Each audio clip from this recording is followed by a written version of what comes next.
But you're putting them in your pocket, and it says borrowing. Yep, here we go. I'm gonna pick it up right now. It says borrowing. Yep. So you're borrowing a grazing piglet. Yep. I'm gonna send them to re-education. Re-education? Yep. We don't want them to be battle piglets. Oh. Is there something wrong with battle piglets? I think that'd be cute. Can you imagine using a one of those as like a pet for a hunter, and then having it run off and tank something that you're fighting, and have a little itty bitty piglet attacking stuff? I think that'd be cute. Would it have a dude chew off his foot? Yeah, you never know.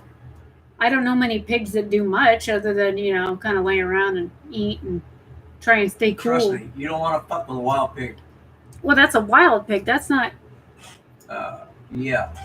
I'm surprised. Blobby walked by but didn't lay down behind me. He's in the hallway.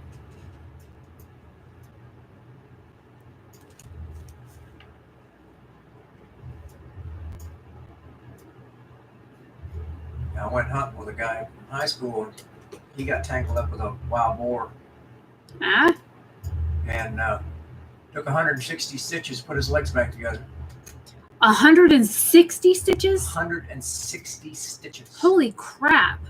And the boar was on him maybe 30 seconds. And it took me that long to try and get a clear shot.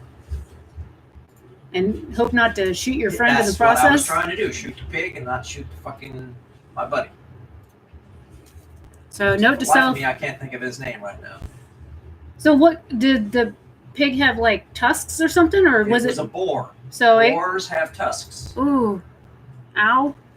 Well, we'd gone deer hunting. We were up in the national forest, probably 10, 12 miles from my house. Went up there dead early in the morning. We didn't find shit. So we're coming back. We came out of the woods and we're like half a mile from his truck. We could see it up the road.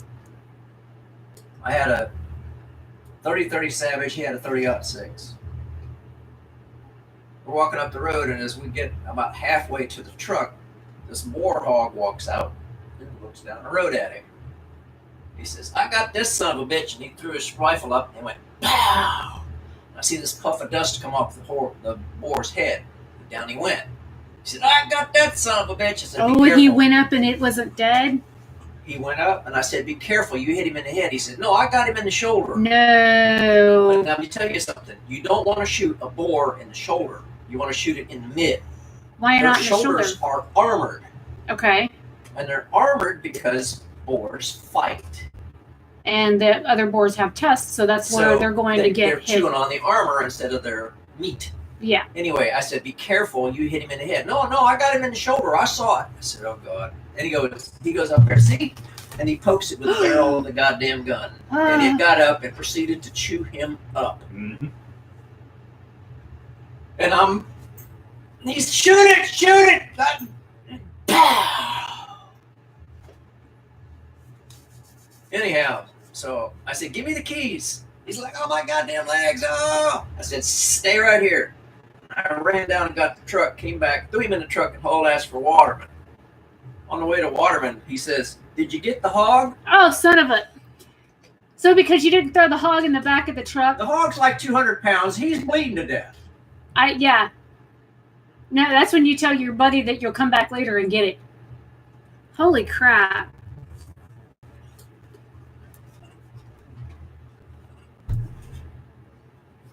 Hey, Nicola.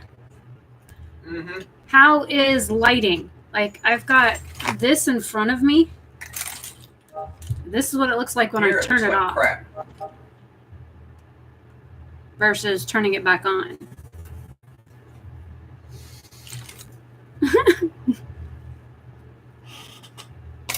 And then I tried putting it over there on my desk, and it doesn't seem to light up anything. I don't know if it's because the batteries are dying or the LED lights behind me are much brighter. I reckon I don't need it.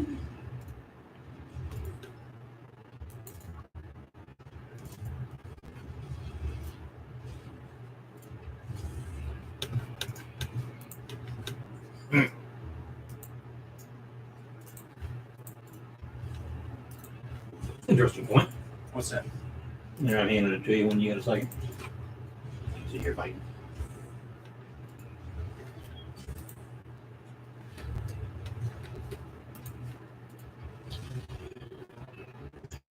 Well, like how bad, Leggin?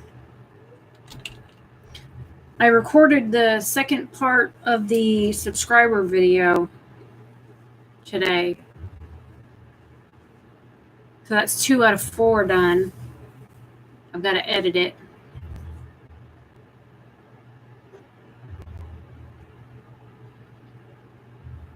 Emma, you want a treat?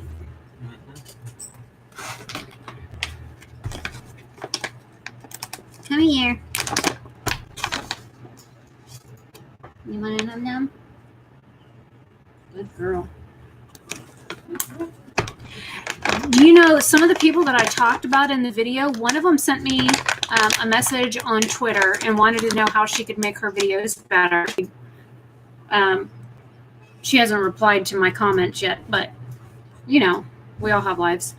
And then the Amy Loves Makeup, the one that has all the Juvia's Place palettes, she left a comment just recently on the video that, you know, basically said, you know, thanks for mentioning me. I was ecstatic when Samantha Marge came into the chat. I was like beyond happy because I literally, the first thing I did when I got up, you know, you get up, you wash your face, brush your teeth, get coffee, that kind of thing. I was watching her vlog while I was doing my wake up routine. So, and it's funny because, you know, you never know what videos people are watching on your channels. Yes, you can see like the analytics and see, okay, well, this video had this many views within the past, you know, 60 minutes or 48 hours, that kind of stuff. But yeah, I ran across her and Kelly Gooch and crap, who's the other girl? Oh, my brain just died. Allie Glines, all about the same time. And I was looking up something and found one channel, and then the other channels were recommended. So I started watching all their videos. And granted, they're a lot younger than me, but it's just I like the way that they do their videos and how they break stuff down. And so part 2 talks about some of the YouTubers that I've been subscribed to for years versus, you know, like 4 to 6 months. And, you know, maybe those will be a little bit more interesting.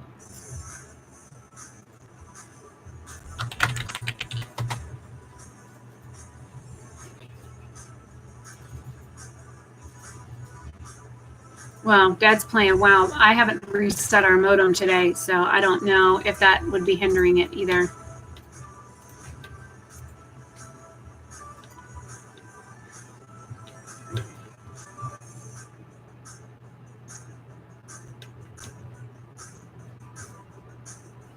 Let me close.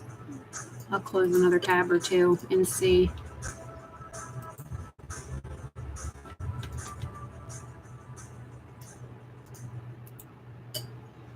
And see, and I don't think anybody's live right now. Like, I know Roxana put up a video recently. I haven't seen that yet. I was watching Smoky Glow. I have her paused. I was watching her video right before I tried going live, and I don't know how well the stream is going to hold up. But I'm like 3/4 of the way through with Smoky Glow's video. And I've only watched, I watched the Beauty Truth Sleuth video earlier. I've watched Smoky Glow today. And then there's Samantha March's video. There's Allie Glines, The Viewer's Voice, and Beauty News. And those are all, that literally is all the videos that I've watched today. Now, I woke up hours ago and I watched a couple, but for the most part, 1, 2, 3, watch more than that, but I haven't been up for many hours. They're riding up the escalator.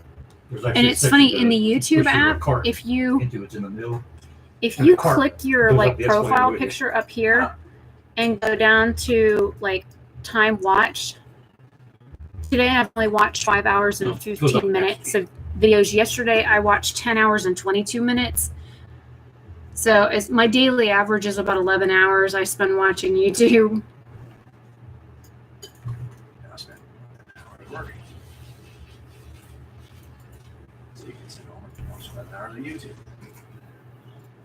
Yeah, I don't think that Nick is keeping up with replying to comments. I think he's just too busy cranking out videos and enjoying all the new subscribers that he's getting. He's not even replying to people on Twitter, which is, it's sad.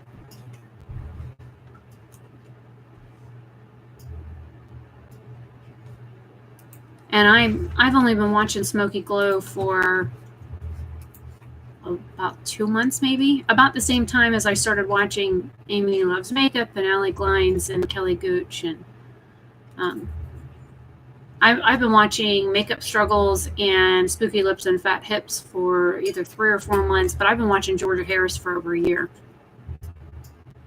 Yeah, I agree.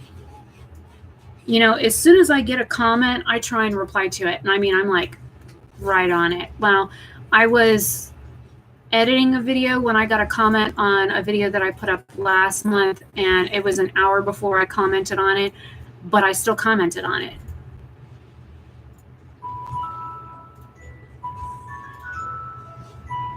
Oh, he's so cute. My brother's going to get me demonetized. But yeah, for whatever reason, I haven't been playing a lot. I haven't been watching a lot of YouTube videos today because I figure I didn't crawl out of bed until like 2 o'clock. So I edited the video that I had in my editor. I recorded 2 videos earlier.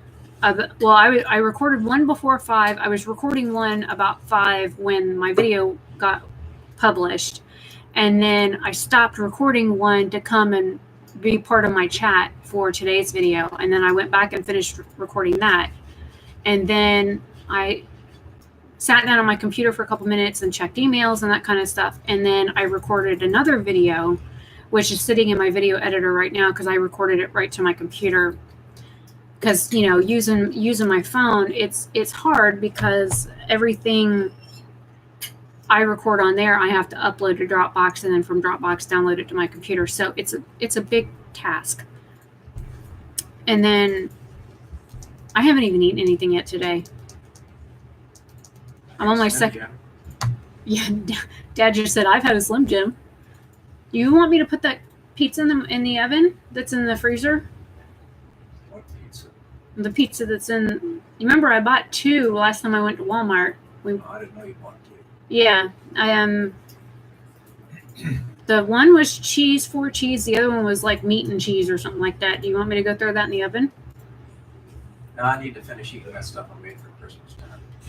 Yeah, I've been eating that so much I'm kind of burnt out on it. I mean, I'm burnt out on it too, but I don't want to waste it. Well, why don't we do pizza tonight and then we'll make sure to eat Christmas dinner stuff tomorrow. All right. Well, get it cooking.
break now.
Now it requires a preheat, and I didn't realize the darn thing was square. So I pulled out the round pan and put it on the round pan with tinfoil, and then it didn't fit when I took it out of the box. I had to get out another pan.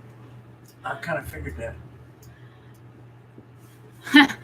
I gotta wait for the oven to preheat, and then I can put it in the oven. So I got the oven preheating right now, and until it beeps, I can't do anything with it. So it's just sitting on the stove. No, don't worry, the cats will take care of it. Right? Bunch of assholes.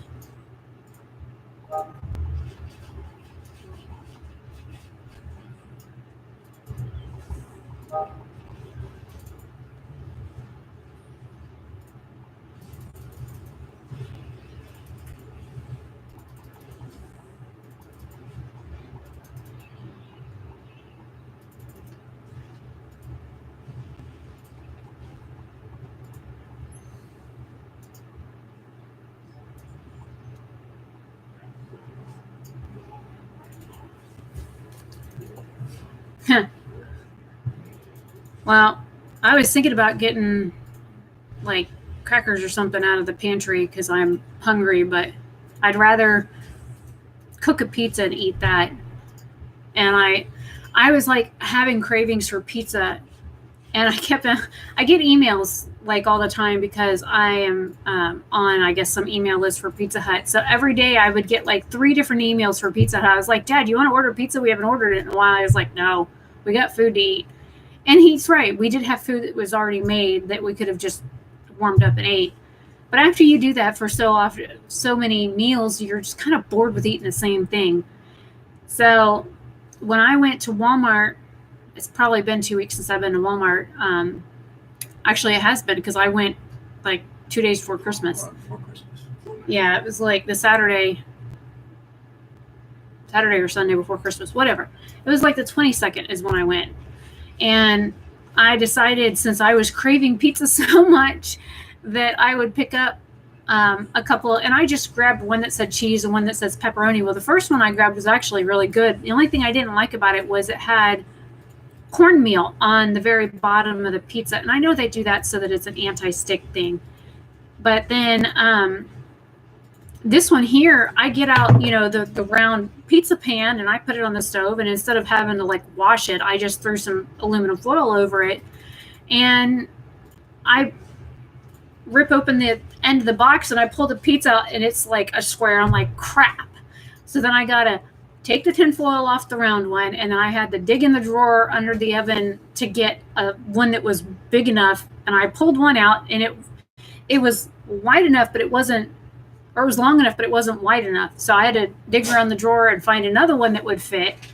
And then I had to just put the tinfoil back on that. And then I read the box and it said, I already had the oven like turned on. And because like the other box said, you turn it on, you put the pizza right in the oven, you don't preheat it. So I was like, this one says I have to preheat. Right?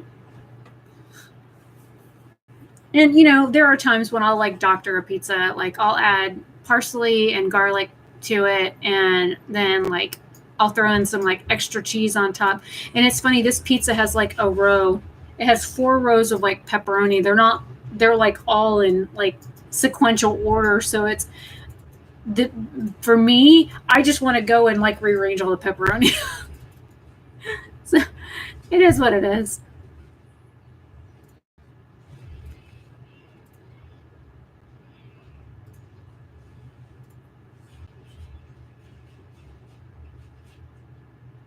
Right? Exactly. I'm just hungry. Just feed me.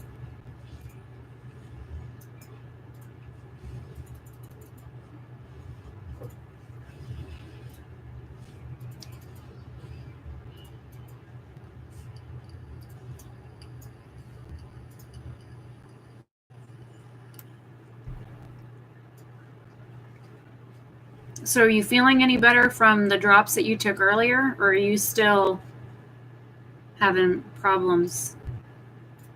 Because I know my back kept waking me up. Yeah, I find the same problem. I have some kielbasa in the fridge. I might slice that up and rearrange the pepperoni and put some kielbasa in the spaces where there's no pepperoni. Because there's not a whole lot of pepperoni on the pizza, to be honest. I think there's like 12 slices. There might be 16.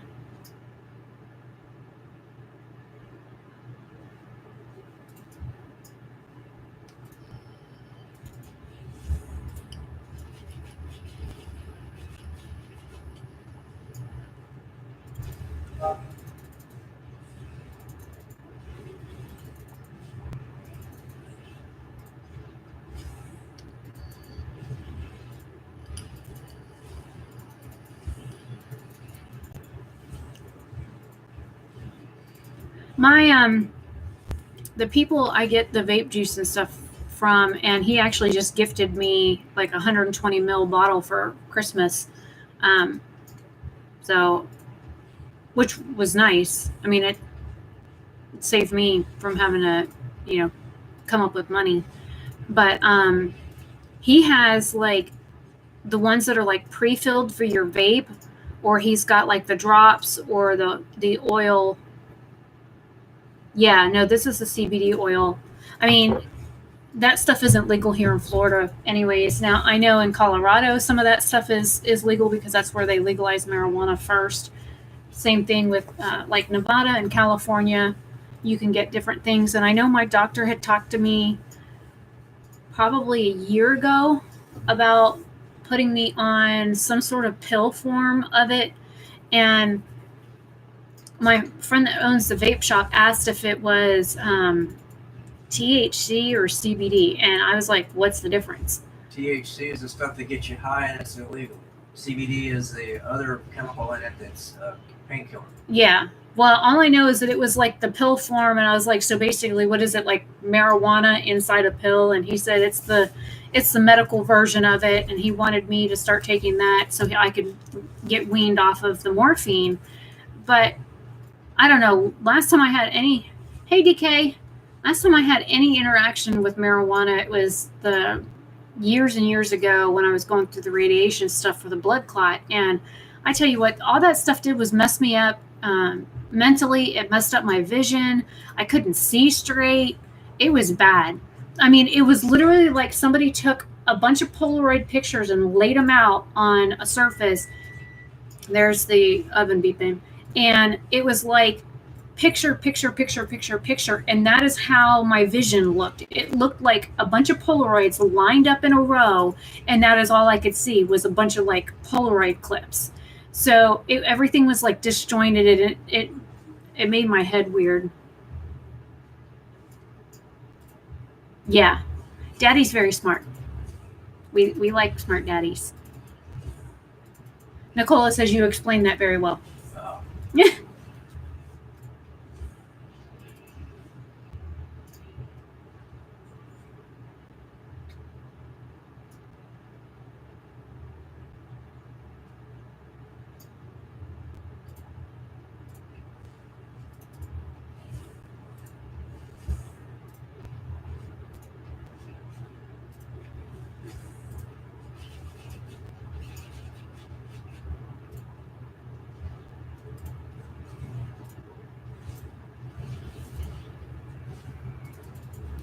Well, that's what the doctor was trying to do. Was he was trying to get the muscles in my back are always so tight, and I would even going to the chiropractor 3 times a week, having a TENS unit at home, having the TENS unit and ice used on my back at the chiropractor, and working, with a physical therapist and stuff. My back was always so tight and knotted up that he thought that the muscle relaxers and stuff, yes, it helps a little bit, but the muscles were always like, you could just feel my back and there was just a bunch of ridges. It just felt like somebody had put knuckles underneath my skin, because it was so bumpy from all the pissed off muscles. And he thought that using that new medical marijuana stuff would help CBD. release the muscles so that they weren't as tight, and it would help alleviate some of the pain. But I was just kind of hesitant to try it. I was a little scared. I didn't have enough information on it, and I didn't want to take up like an hour to have him explain it to me.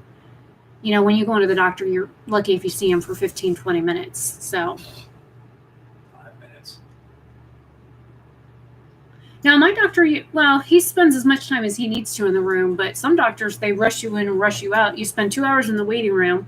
You go back and you sit for an hour waiting on the doctor. You see them for anywhere between 2 and 12 minutes, and then they're gone again.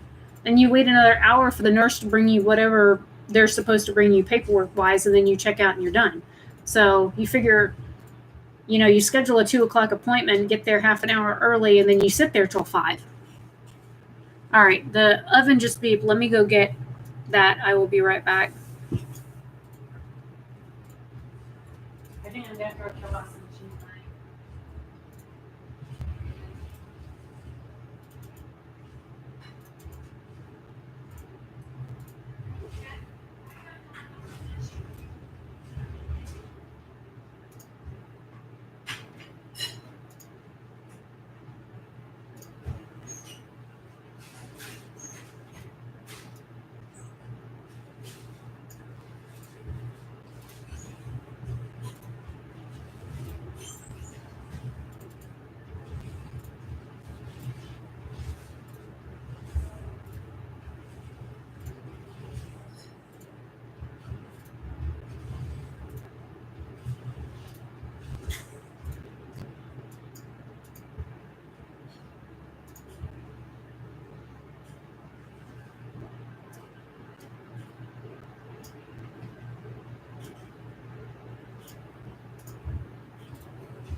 Your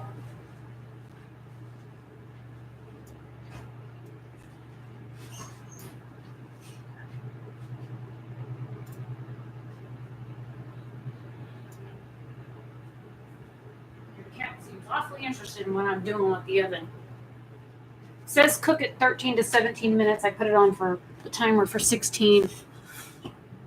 Okay, I'm back. I stole a piece of kielbasa and brought it with me.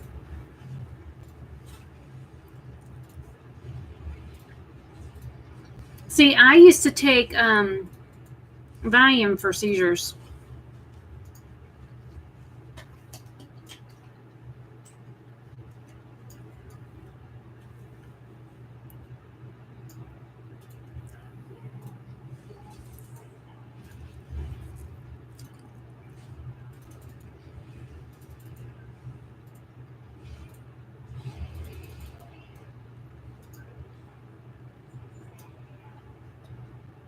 Bye-bye.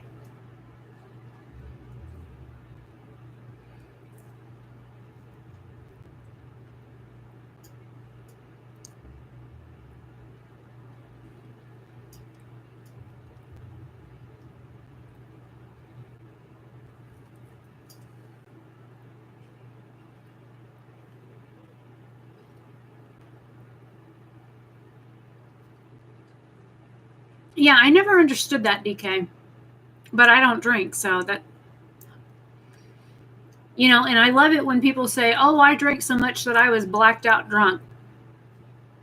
I don't know anybody that's ever been so drunk that they don't remember what they've done. And I've seen some pretty drunk people before.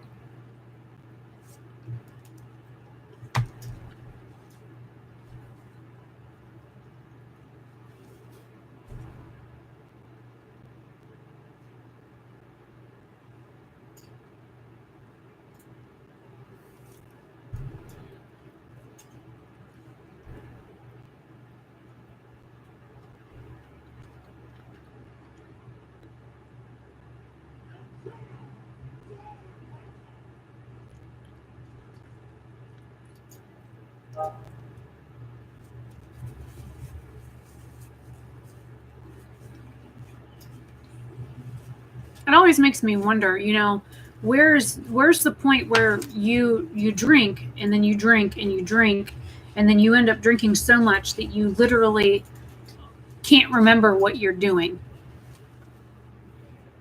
I've never done that, so I wouldn't know. I don't understand how somebody that is that inebriated can just continue to drink and then do things and then not know that they've done it. I mean, I understand their brain is swimming in alcohol when that happens, but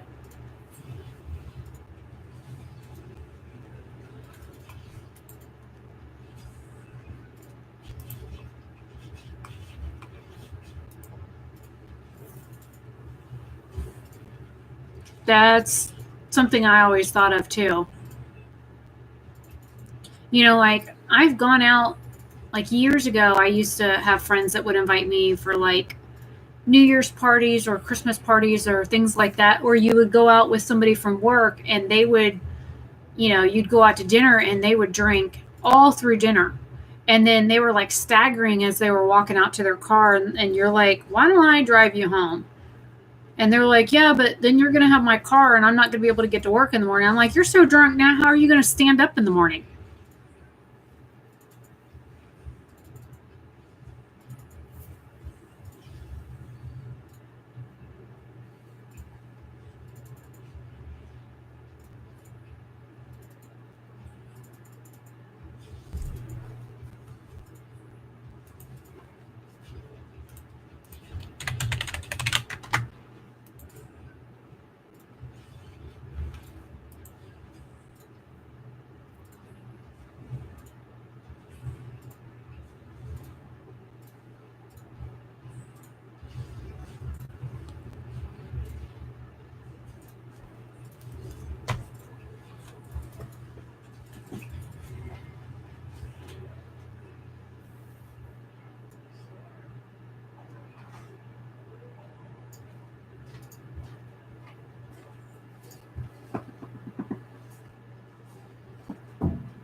He don't know what to do, Dad.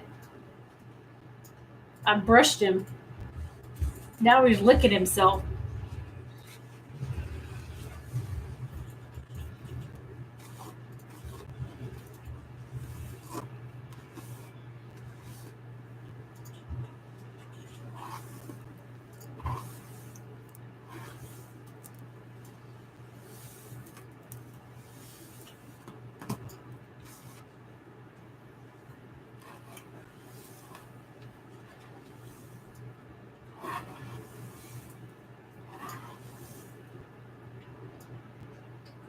I don't know what NAFLD means.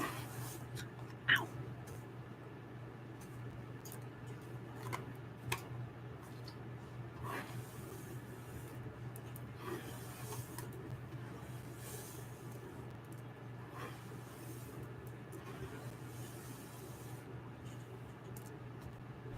Oh, wow. Okay, that's scary. So basically, drinking pisses your liver off really bad and could potentially kill you.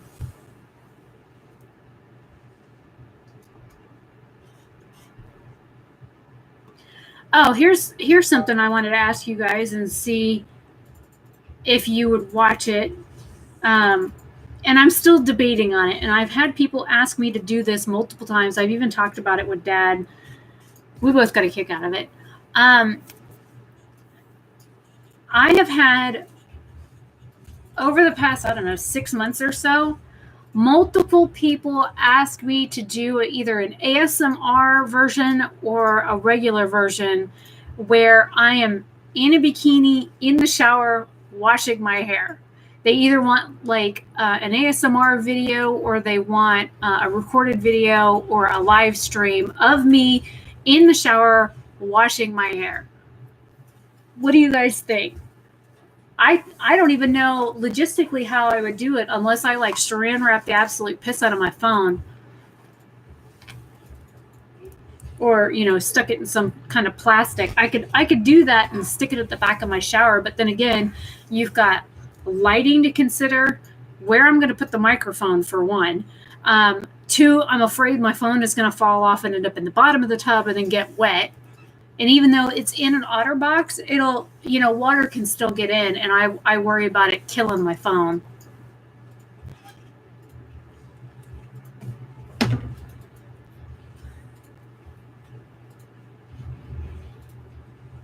And I also had somebody ask me,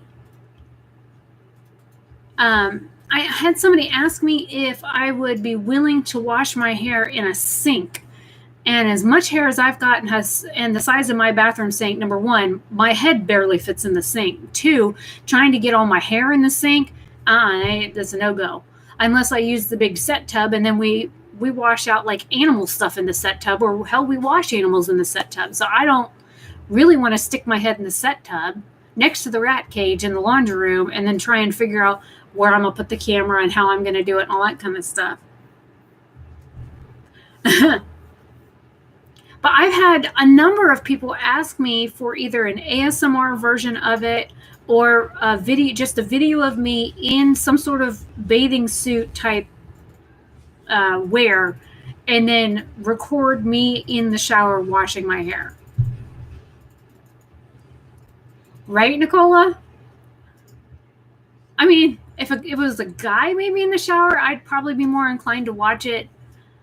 But, I mean, as long as my hair it sticks to the walls, it sticks to my arms, it sticks to the back of my legs. I mean, my hair goes everywhere in the shower. And I thought about that too. But I do have videos of me in a bikini on YouTube. So it's not like I haven't been in a bikini on YouTube before.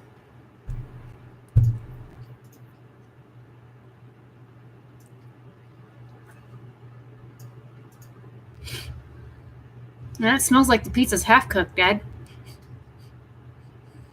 You smell it? Mm-hmm. It smells like it's getting a little hot.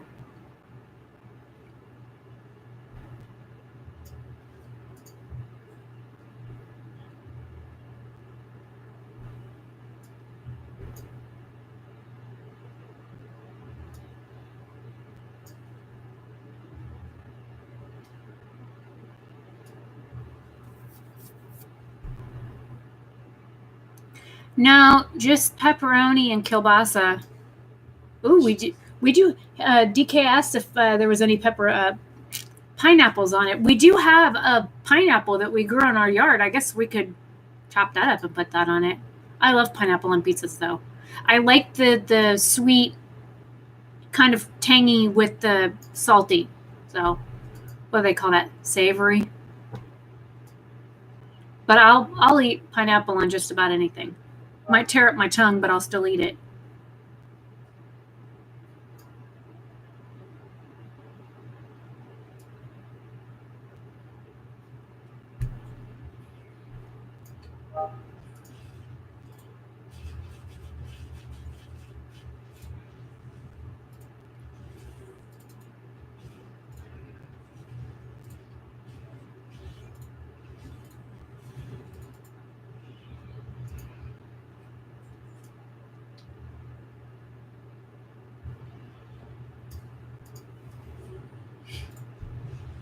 See, and I like doing that with the sweet and the savory.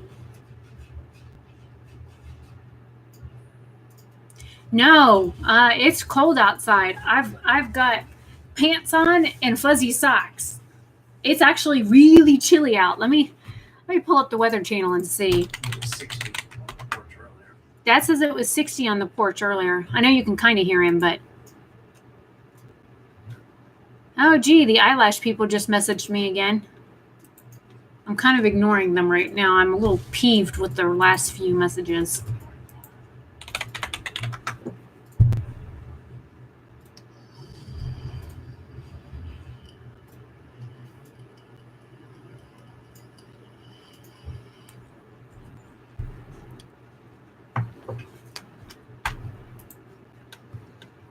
$52. It's 52 out right now, and the low tonight is 45. Well, it says 53, but Well, I'm on weather.com and I punched in our zip. It's 6 degrees. Well, you're Celsius too, so what is That's still you're pretty freaking cold. 30. What did we figure that out to be? 36 degrees Fahrenheit. I think is how the math works, or 38 degrees Fahrenheit. 0 degrees Fahrenheit is 0 degrees centigrade is 32 Fahrenheit. Yeah, that's usually how I figure it out. It's like 30 degrees or 32 degrees. So it's 6 degrees there. So it's about 4. It's yeah. Your temperature now is about what our low temperature is supposed to be, and it'll probably get to like 45 at like 6 o'clock in the morning. Between 5:30 and 6:30, it'll be that temperature, and then it'll start warming back up. So our low temperatures don't stay low for that long. The low usually happens like at right before dawn, and it doesn't last very long. As soon as the sun starts coming up, the temperatures start going up pretty rapidly.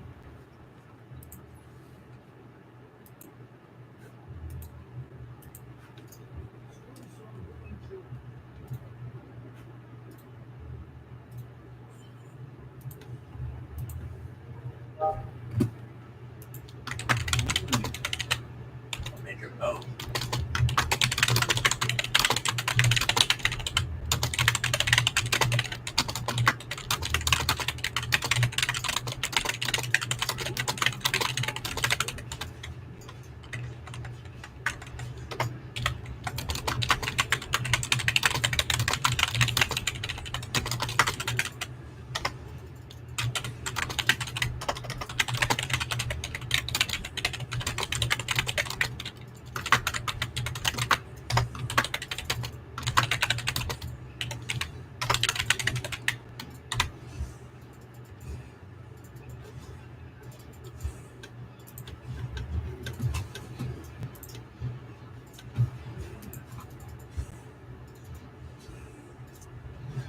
Pizza smells like it's almost done.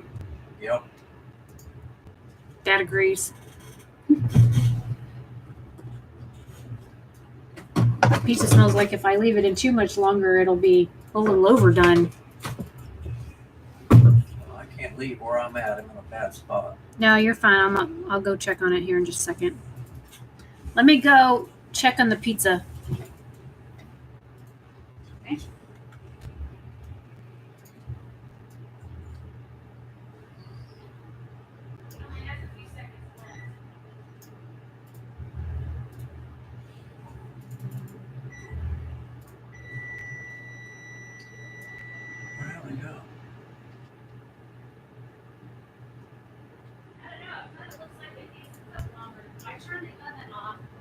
So I'm gonna just leave it in there closed because the edges of the pizza still look blonde. And the pepperoni that I can see peeking out of the cheese looks raw. So it ain't edible quite yet. Oh, it's edible, but it may not be as good as you want. Yeah, it's semi-edible. I have plenty. I can always share some. I just brushed it out because I always pull my hair up because it gets hot, but because it's chilly outside, and I keep, if I sit in my chair, and this is a heating pad behind me, this orange thing that you see, it's a heating pad that's inside a pillowcase because the little thing that goes with it, I took it off to wash it, now I can't find it. So that I always am on a heating pad when I sit in my chair. There's even hair on my pillow.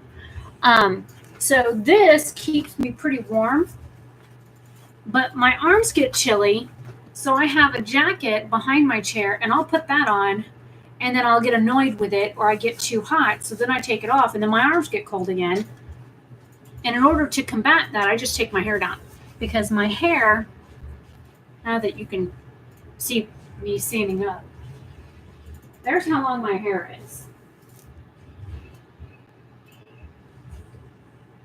Well, it's kind of hard to see with the lights behind me. Let me brush out the ends. It looks a little ratty.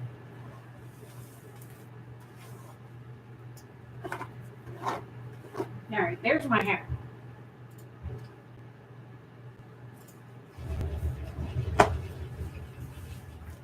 Move the colored part down so you can actually see it because my pants are black.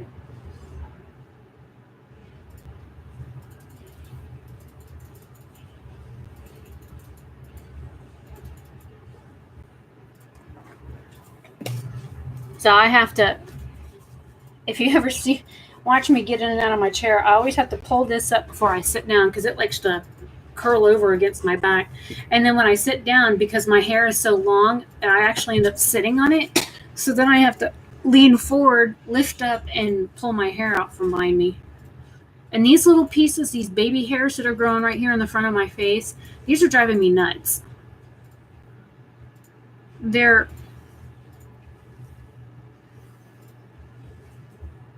I hate bangs. My face is too, I don't have enough forehead to pull off bangs. But even if I had bangs, I don't have enough forehead for bangs. But these little baby hairs that are on my face keep tickling me. And when I put my hair back, they stick out on the sides. And it looks funny.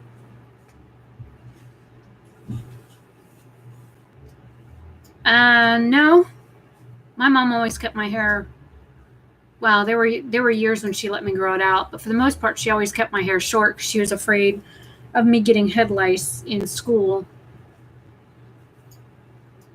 And my dad, I don't know, what's the longest your hair's ever been?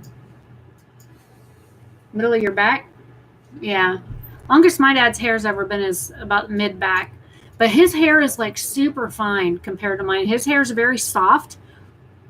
And he has kind of a greasy scalp. So if he doesn't wash his hair every day, his hair usually sticks to his head.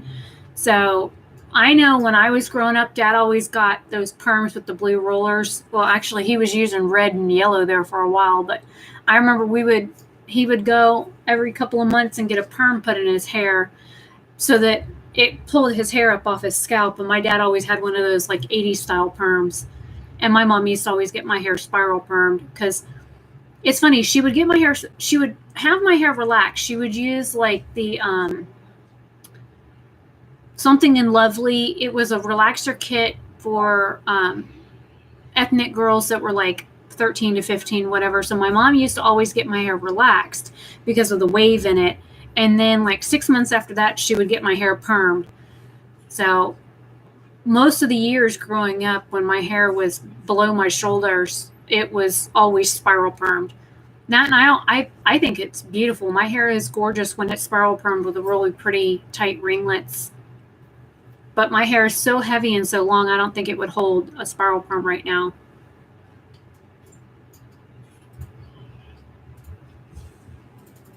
Now my brother's growing his hair back out. He was shaving it for a while, and his hair is about down to here. And his hair is very similar to mine. It's almost, his hair isn't quite as dark as mine. My dad's hair, well, till he inherited all those grays from me.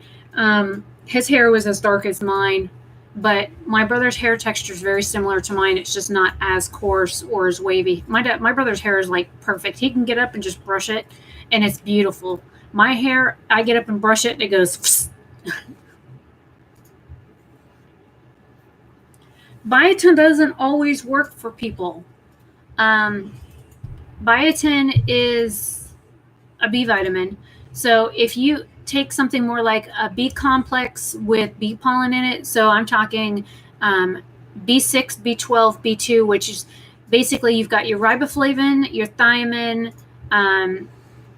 potassium, and then bee pollen. Those ingredients actually help your hair grow more than biotin would. Just saying.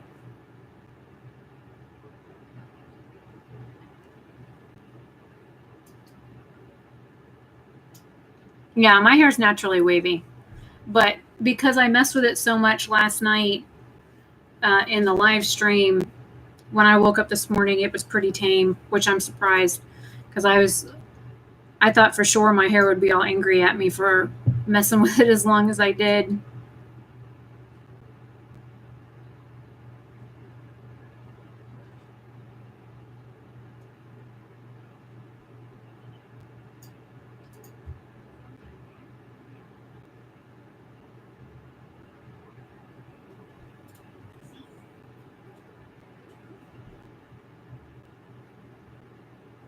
Smells like it's almost pizza. I mean, cooked enough pizza.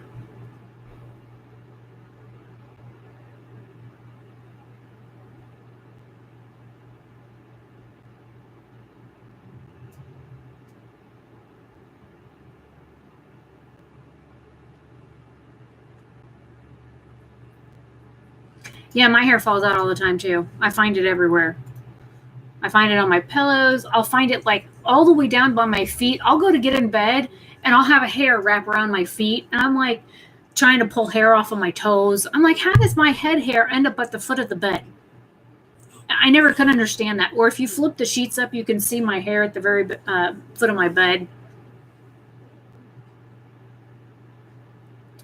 Yes, we are smack dab in the center of the state. We are about an hour north of Orlando and about an hour south of Ocala, or 2 hours south of Gainesville. And we're like an hour and a half from Tampa and an hour and a half from Daytona. So we are literally in the smack dab center of the state. So when a hurricane comes through, even if it's on one of the coastal regions of Florida, we always end up getting hit with the bands, whether or not it's rain. Usually every time a hurricane goes through, we get heavy rains, lots of wind, tornadoes, that kind of stuff. Tornadoes used to like freak me out when I was a kid because I watched, what was that? Was it a Kevin Costner movie or a Helen Hunt movie, the hurricane movie where they were chasing the hurricane and they built that machine that looked like it had little soda can things in it, and they were trying to get it to release into the hurricane or the tornado. Tornado. Yeah. Yeah, I forget the name of it. Maybe the movie is called Tornado or something like that. Anyways, it was a movie that I watched as a kid about tornadoes in like the Midwest area. Yeah, Twister. Nicola says it's Twister.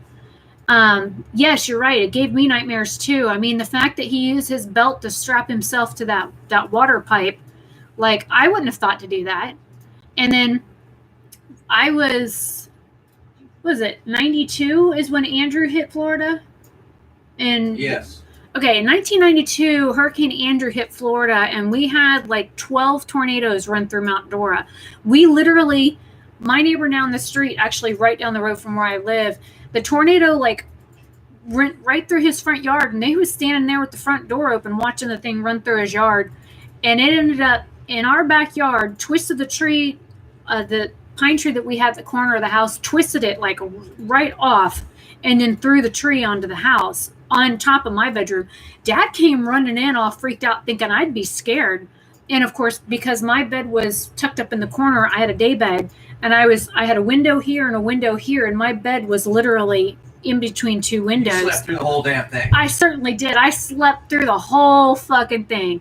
And Dad came running in to get me and like scooped me out of bed and took me, and the whole corner of the house burst in. yeah, the whole corner of the roof was all like caved in and crushed in and like broke off part of the corner of the house. I mean, it was pretty scary. And the tree that got ripped off, like broken off, it was like what, 2.5, 3 feet from the house, maybe that big.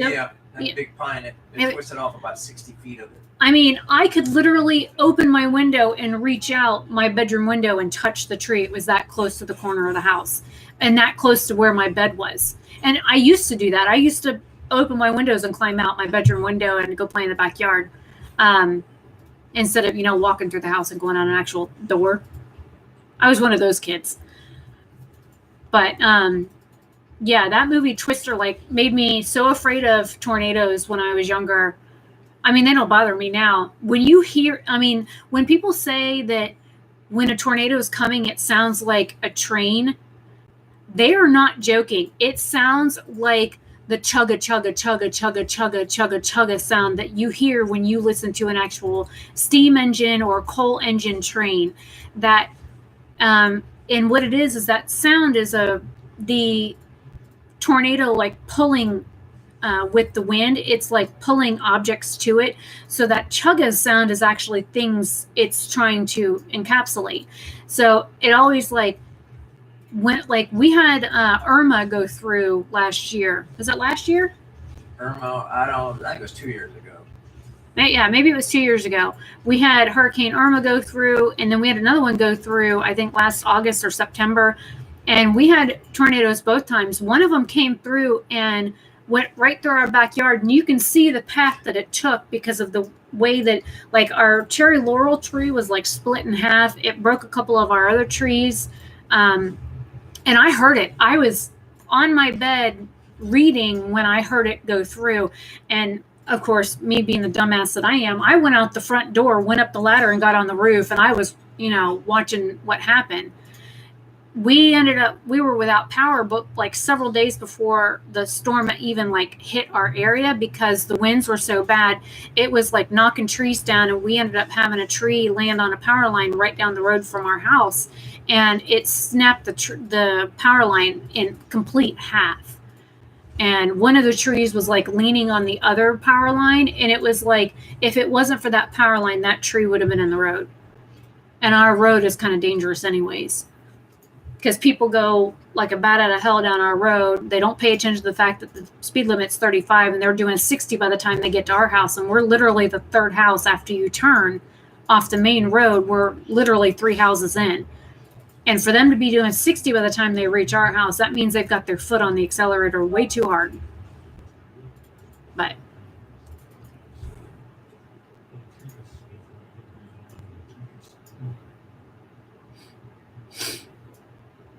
yeah, well, with all the different elevations that I would call it, the landscape that you have in Scotland, I wouldn't expect you guys to have tornadoes there anyways. Plus you are technically an island, so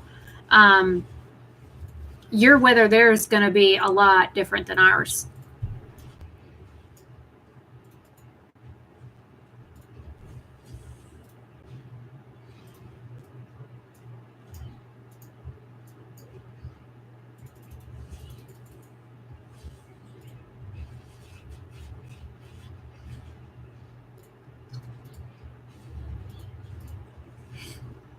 Smells like pizza, Daddy. You want me to go get it out? Yep.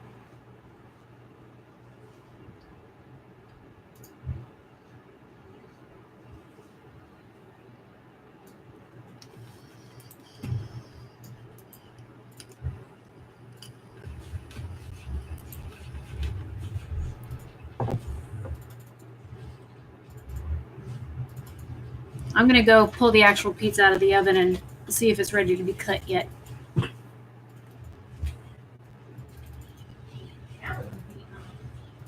I'm getting my butt kicked by a bunch of beavers.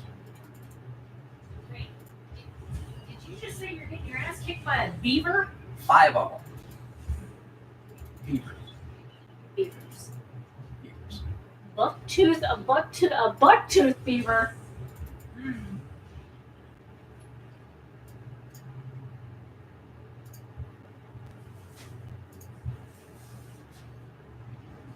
Oh, it looks like it's toasty and juicy now.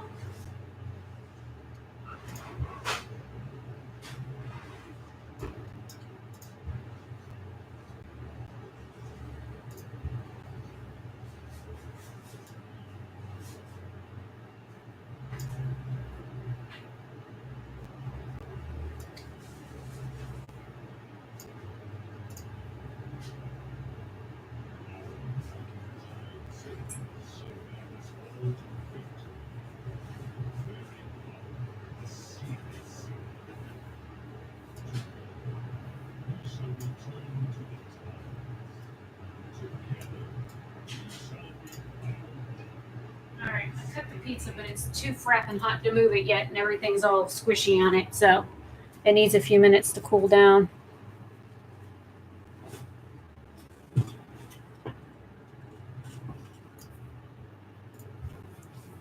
Yeah, our tornadoes can be quite nasty, but I think the tornadoes that they have in the Midwest or where the, Great Plains are, I would be petrified of those tornadoes because everything is so freaking flat and tornadoes can just go. There's no like elevation differences for it to get slowed down, and I don't know. Just one of those things.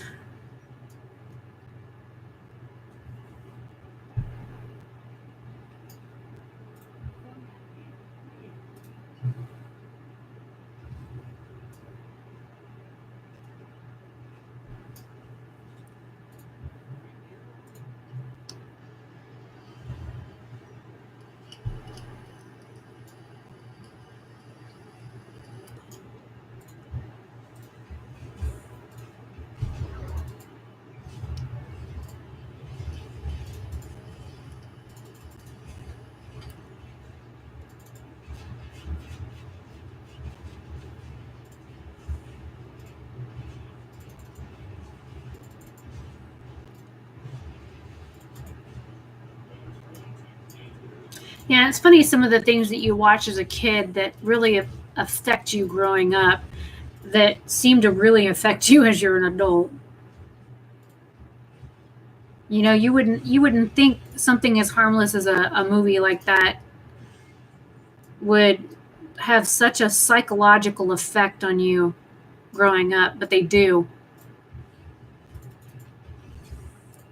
I know I wasn't supposed to watch the Terminator movies or Aliens or any of that kind of stuff, and I went over to a friend's house when my mom actually let me go, and I was only able to sleep over at like one person's house when I was growing up, and we watched Terminator when I was, I think, 8. Oh my God, I had freaking nightmares for weeks after watching that movie. And, I used to really like Arnold Schwarzenegger. And then after that movie, I was like petrified. Oh, no, I love spiders. Like, these are from like a thing of Garland. And I've got one taped on the wall over here. I call him Fred.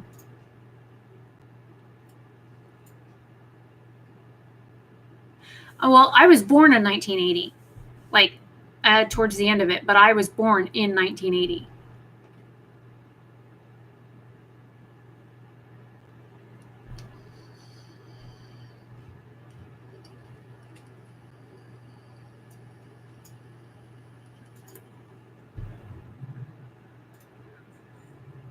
Now, I've watched Terminator since I was an adult, and I like it. I like all the Terminator movies. But as a kid, it scared the absolute shit out of me. I've never heard of The Omen. Oh my God. Have I seen The Omen, Daddy? No. I haven't? No. You have not seen The Omen. DK says that The Omen scared him as a kid. Oh, The Omen is bad.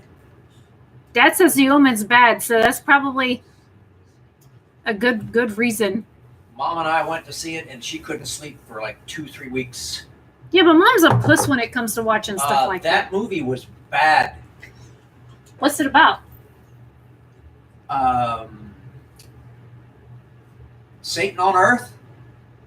You Basically, You mean Trump? no, worse than that. Really?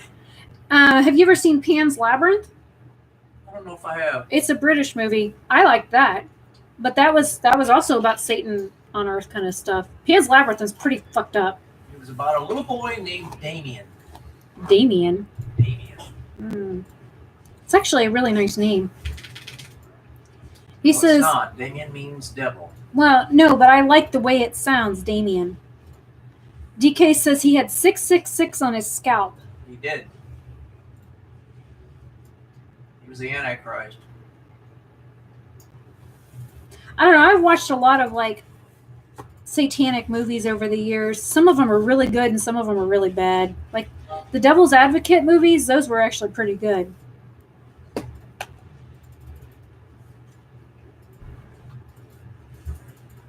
Hey, Logan. Uh-oh. Boys are starting to show up. Where the hell were you guys last night? Now, DK showed up late. Or did you showed up late too?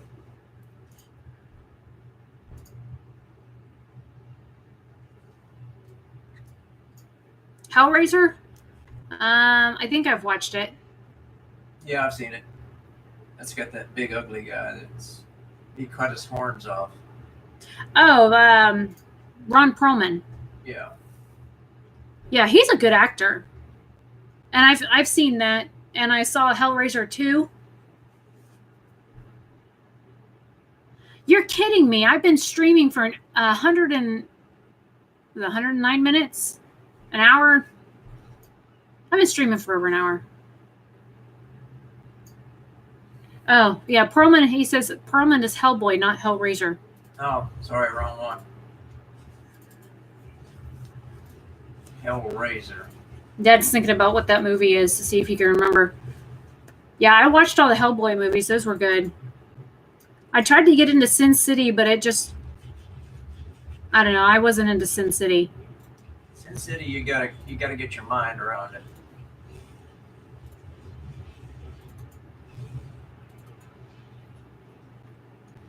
Now, Chucky was creepy for me. The doll that was possessed. Yeah, I didn't like Chucky, and I didn't like The Bride of Chucky or any of those movies. I've never seen Freddy Krueger. I've never seen Nightmare on Elm Street. That's.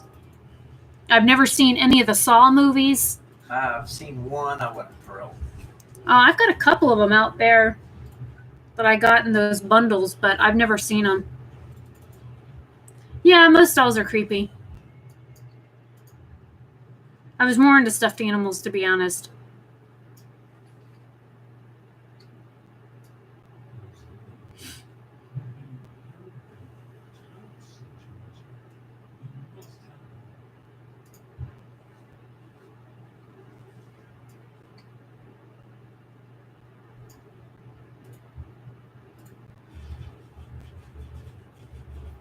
No, I haven't seen Freddy Krueger.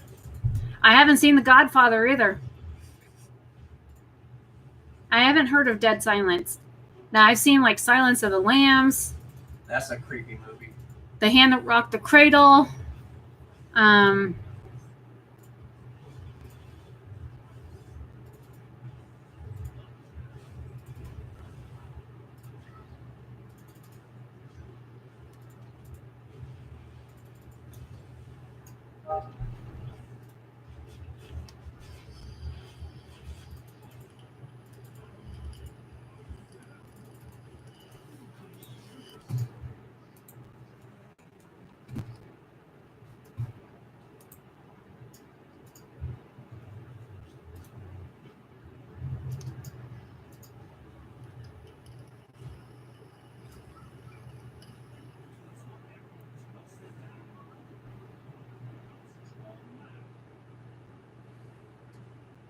You pissing off a pirate over there or something? Something.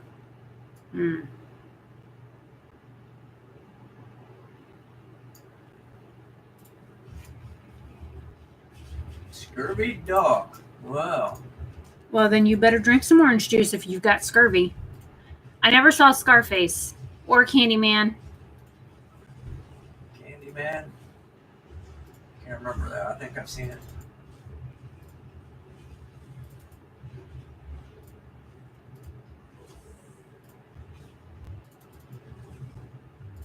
Talking about Quentin Tarantino now.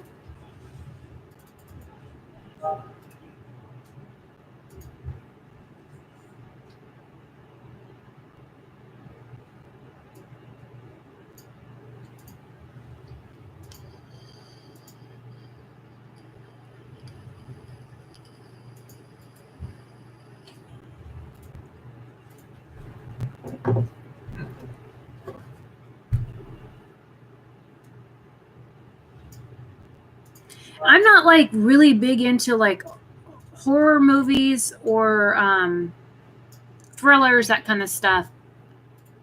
I've just never really been big into them. I know there are people that like live for those kinds of movies, but it's just not something I've ever been into.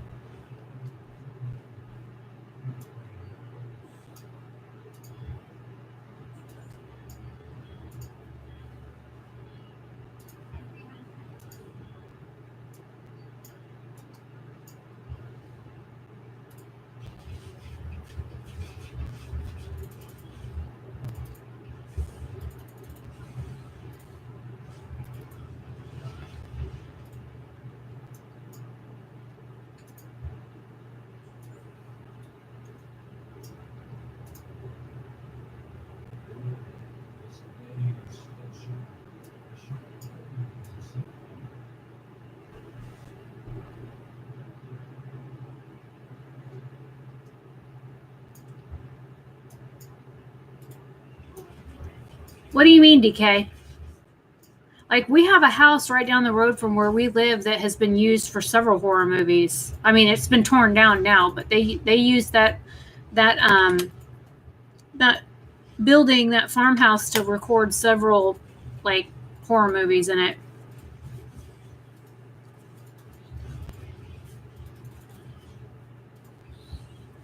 Lipstick had to go bye-bye. What little I had left on.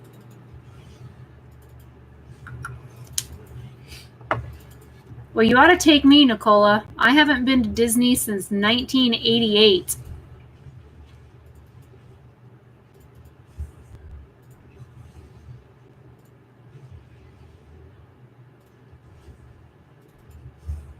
that when I took all the kids from the church down there? No, it was when we started an MGM and ended up MGM, Disney, and then Epcot to finish.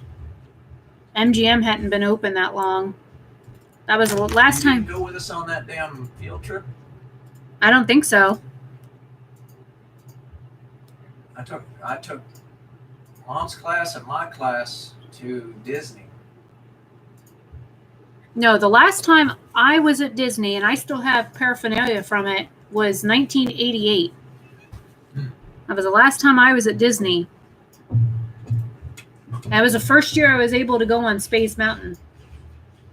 Because you sat with me in the car to explain like what engineering you did on the ride. Yeah, no, we live like an hour and 15 minutes from Disney? An hour and a half. Dad says an hour and a half. Because technically it's Kissimmee, it's not Orlando. Even though, you know, people call it Orlando, it's not. It's Kissimmee.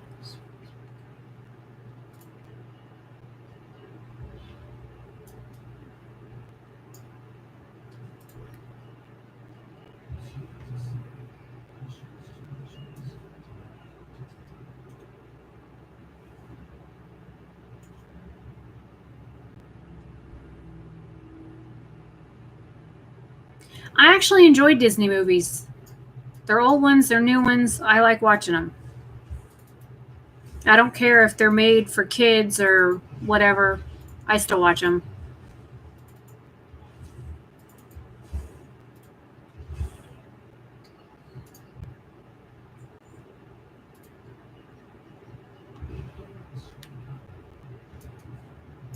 Yeah. Figure that's, you know, the stuff that I kind of grew up on.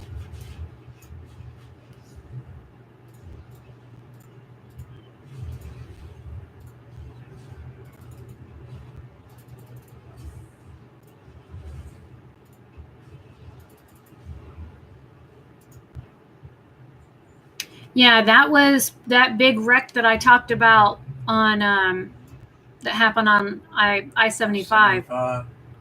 Yeah, he was saying that 5 kids were killed on the way to Disney. Yeah, that was. Remember the accident that I had to pull up on my phone and look at, that big fiery crash?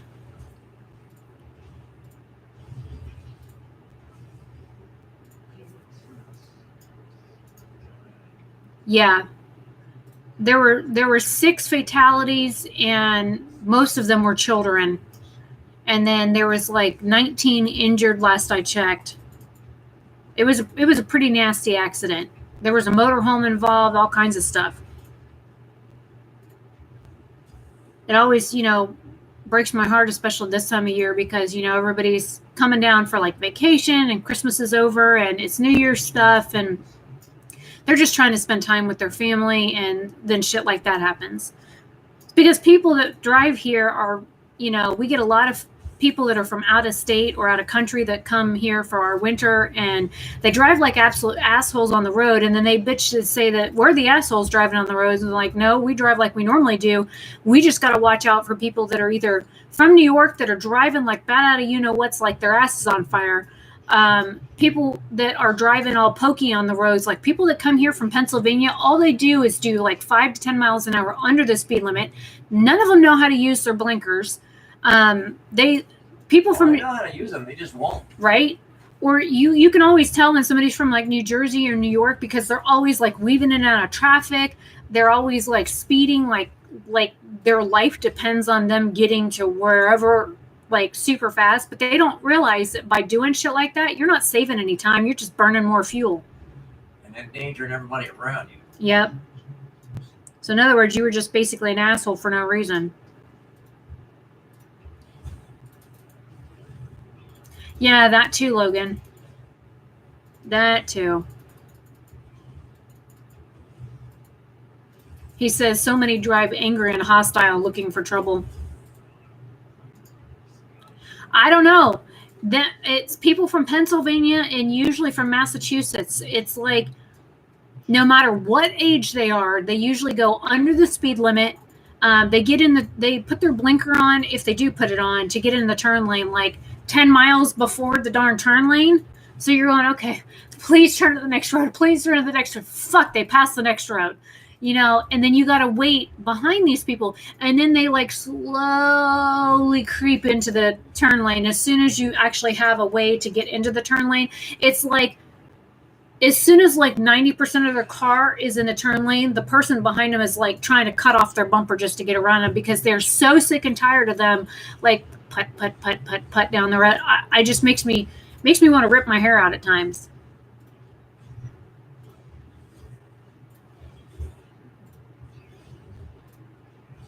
Where I live, we get a lot of snowbirds because of the villages, and it's the traffic here is bad, especially when you can always tell when the snowbirds are down. They bring the cold weather and the bad traffic.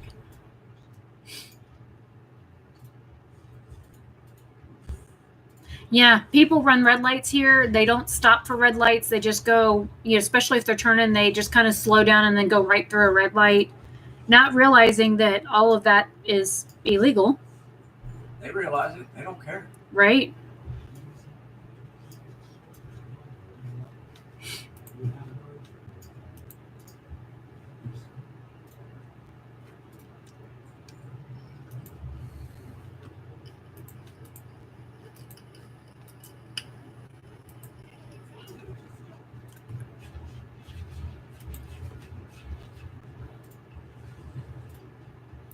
Yeah, and the thing is people, like, as soon as you get the green hand to walk across a crosswalk, then you've got to worry about everybody that's turning, people that like to sit at the line and like slowly creep up.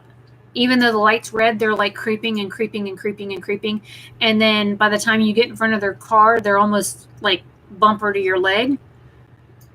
So there's always that concern when you try and cross the street. And heaven forbid you try and cross the street in Orlando, because you'll get run over. They don't even look down there. They just go. They don't care what color the light is. That's why they've got so many of those traffic cams now, is because the traffic in Orlando is so bad, and nobody pays attention to anything half the time. Driving down there, it's like driving down there on a motorcycle in Orlando. You're basically taking your life in your hands driving a motorcycle in Orlando.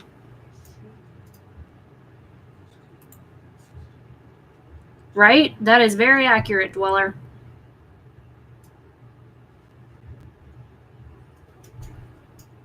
Or they do realize that they're driving 2-ton death machines and they just don't care. They really don't. Most people don't have consideration for the next human. And it's not even in a vehicle that they have that frame of mind. They do it like walking down the street or walking in a public place. Like, I don't know how many times I've been run over during the day in Walmart with a buggy.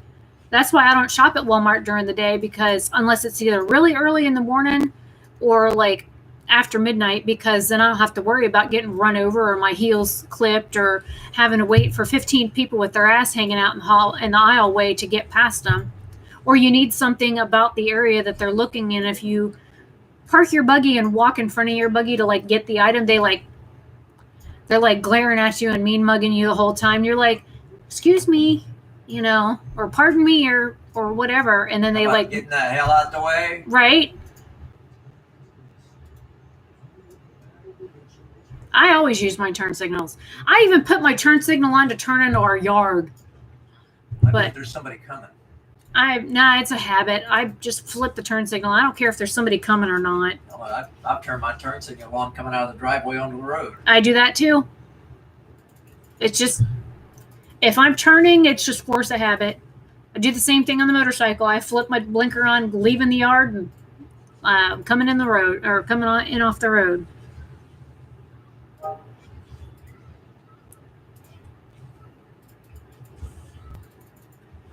Yes, Walmart is very infuriating.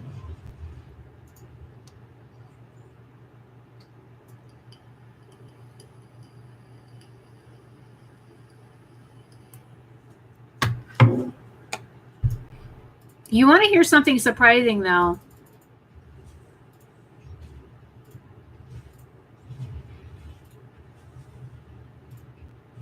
Oh, really? DK says he just looked it up. He says, I just looked up Pennsylvania drivers are the worst for signaling and merging, and apparently the rudest drivers in the U.S. I would agree with that. That's very accurate. And I think Massachusetts runs a very close second to that. I don't know what it is with the Yankees. They always drive like idiots. I don't know if it's because they're so close to New York and they think that's how they're supposed to drive, or what. You've never driven up there, have you? No. Well, yes, I have, because we flew up to New York and then we drove home from Islip. So we were in Long Island. Yeah, but you haven't stayed there and had to deal with how their traffic is. No, that is true. I haven't had to drive in that. It took me probably a month to learn how to drive in Boston. It took me probably a year and a half to unlearn it. Ooh, that good, huh? Oh, trust me. If you are timid, you're not going to get anywhere up there. So no polite driving in Boston. There's no such thing as polite driving. You do not touch your turn signal. If you do, you're not getting anywhere. So that explains why all the Yankees are assholes when they drive here. If you're in this lane and you need to get in that lane, you look out of the corner of your eye. If you don't see a car, you don't look at your mirror. You look out of your eye at the mirror. If you don't see a car, you just start to move. If they're there, they'll back off. If you put your blinker on, they'll pull right up next to you. Oh, son of a... If you look, they'll pull right up next to you. So in other words, if they think that you're thinking about getting ahead of them... They'll block you every time. Oh. See, I would slowly creep over in my car at that point. That would drive me nuts. And they would stay right there and let you hit them.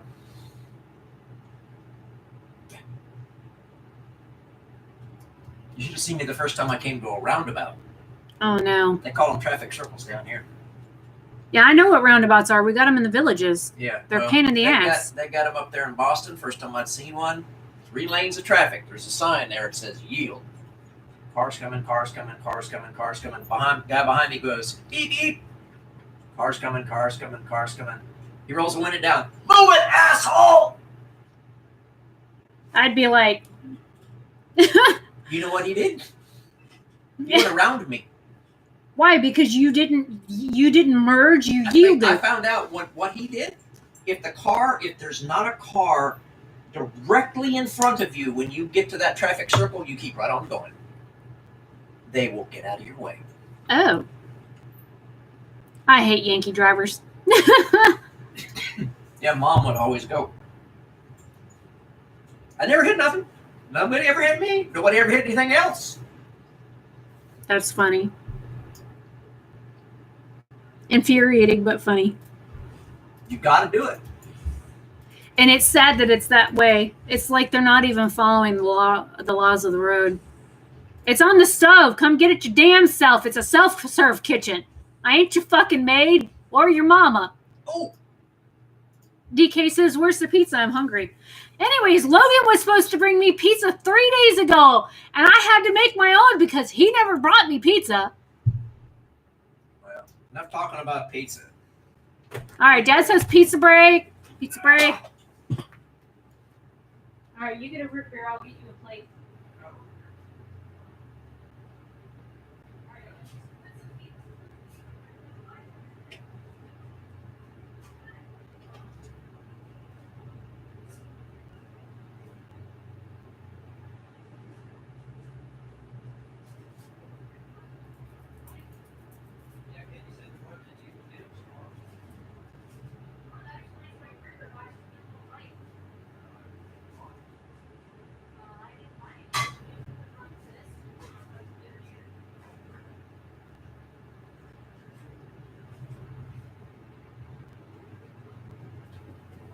Run, dog, run!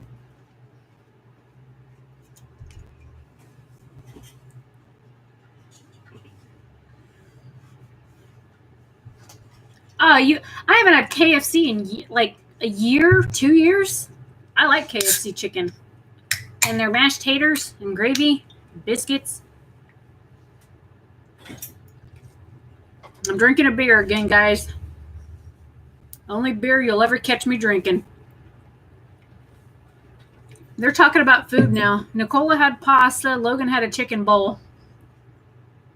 It's the middle of the goddamn night over there. Well, yeah. Actually, it's like 3 o'clock in the morning for them, I do believe. It's 10 o'clock here. Add 5 hours. Okay. So it should be, if my brain math is right, it should be 3 in the morning. Yep. It sure is. It's a great value beer. It's Walmart brand beer. $7.17. Well, yeah, Logan's you're in California, right? DK's in Ireland, and then Nicola's in Scotland. Well, Nicola and the other one are in the same time zone. Yeah, DK says it's 3:17 a.m., but that pizza and root beer. Oh, he's in Washington State.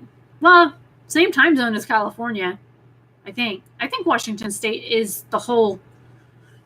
You're Pacific time zone, right? The whole state of Washington is Pacific. Mm-hmm. As I know, there are parts of the country over there where like half the state is like mountain time, Colorado and some of it is shit. like Pacific, and Some mountain, some Pacific. DK's in Dublin.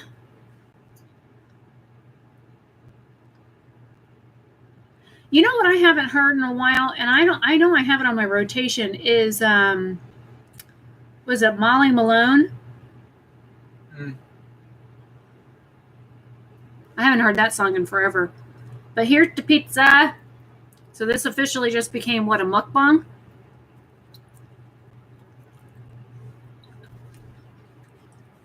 I added garlic too. I don't like no flat pizza. Plain, no flavor.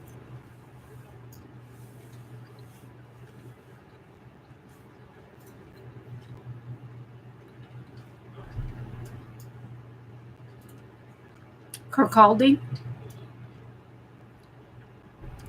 Kirkcaldy. Is that how you pronounce it? Buddy Holly.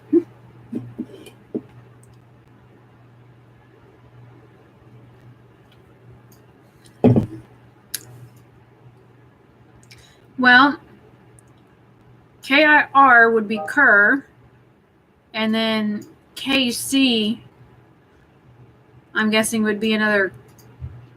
You don't say the L. So, Kirkcaldy?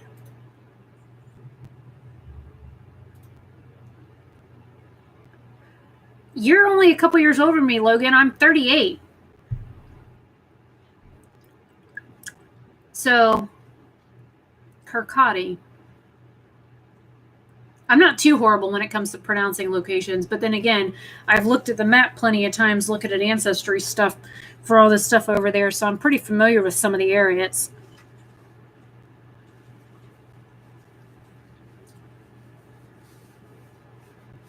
I was born in 80. Nicola was born in 81. And did you want me to open my mouth and let it out? I tried being girly. DK says he's the oldest here. All right, DK, what year were you born? You're 49? That's not bad.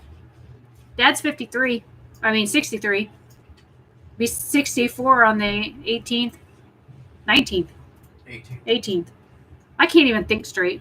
Hey, why'd you delete your message? Right? That'd be funny. Nicola said, I thought Logan said he was 79. 1969.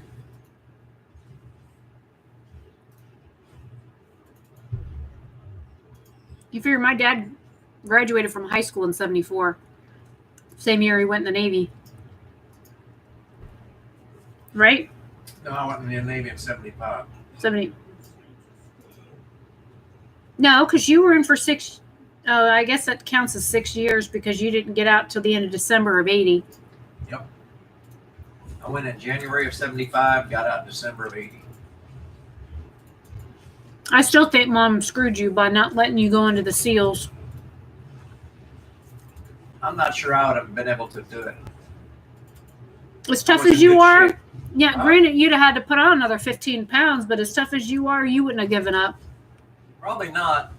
I may not have given up, but it may have beat me. That I would not. I'd have something to say about that. I think in the SEALs, you would have been make or break. You would have had to be in that mindset that you would have to be one or the other. The one thing that I probably could not have tolerated is cold water. And they put you in cold water and you stay there for hours. Hypothermia would have got me. Yeah. I have no body fat. Or at that time, I had none. I have very little body fat. So hyperthermia probably would have done me in. Pepperoni spicy is burning my tongue.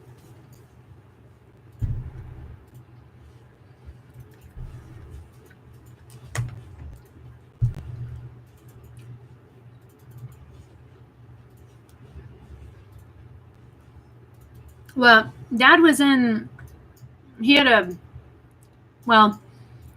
DD-214 has more than one job listed on it, but his on-paper job was an engineer. That wasn't exactly what Dad did in the military. Just because they put something on paper doesn't necessarily mean that's exactly what you do.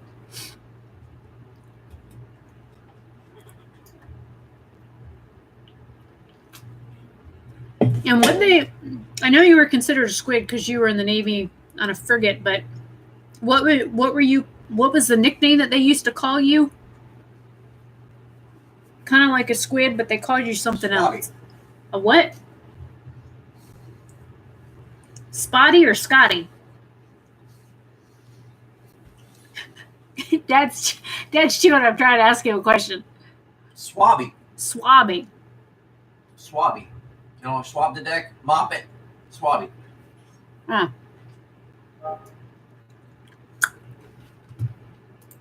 Ask me a damn question just as I shove food in my mouth. And you keep asking me a question when I'm trying to chew it. You're not supposed to chew your food. You're supposed to just swallow the whole thing. No, thank you.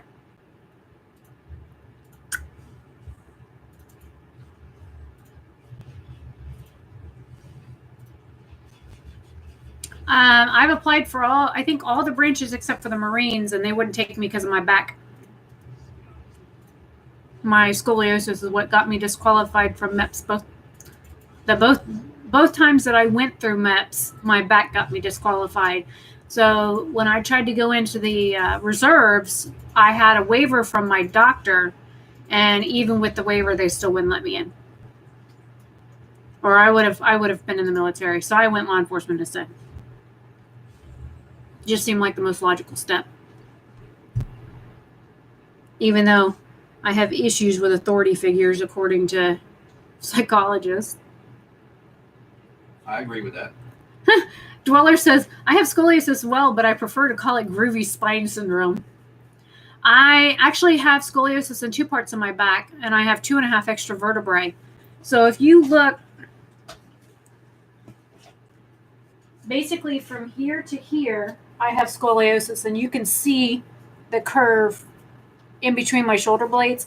The rest of it is down here. So my back starts to curve here and goes all the way down to my tailbone. And I've got one, oh my God, Dad. Let me see if I can move the camera.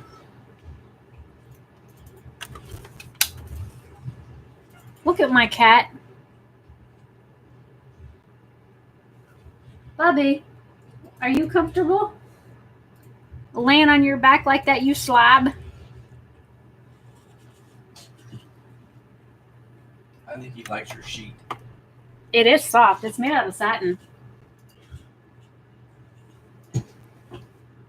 But I have one complete extra vertebrae at the top of my neck, and then I've got, because our vertebrae come in like 2 pieces with, discs and stuff in between them. Instead of having, for my lower lumbar, instead of only having 5, I've got 6.5. So I've got one complete set, and then I've got the bottom piece of another one, and I have 2 discs instead of 1. So I have an L6.5. So my back is pretty messed up.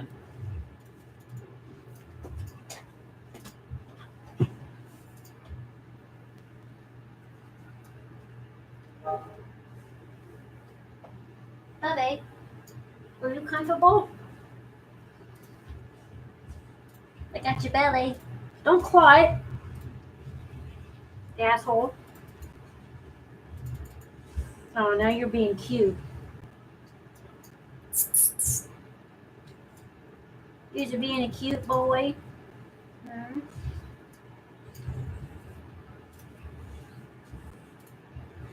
What'd you flip over for? You were cute that direction. All splayed out with your belly out. Tubby boy.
Oh, hell. Kevin James Bennett just tweeted out that Morphe asked influencers to live swatch the new foundations that they just got in PR on Instagram Live. And the foundation is actually staining people's skin. It says, oh my God, how often do you get to watch a hashtag train wreck as it happens?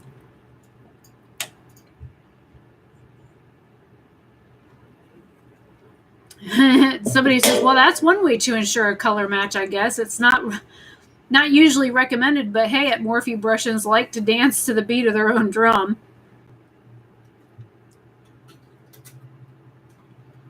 Samantha Ravindal even commented on it. Says, just saw an IG story where someone swatched a foundation and it stained. I have never seen this before. Nicole Concilio said, here's the most of the light shades swatched are the Morphe foundations. My hand is a little stained from swatching the previous shade, so I'm assuming you have to blend this foundation fast so it doesn't dry. And I actually asked Nicole Concilio earlier when she swatched the dark shades on her hand to swatch the light shades for me because of the fact that, oh, damn, it did stain her hand bad.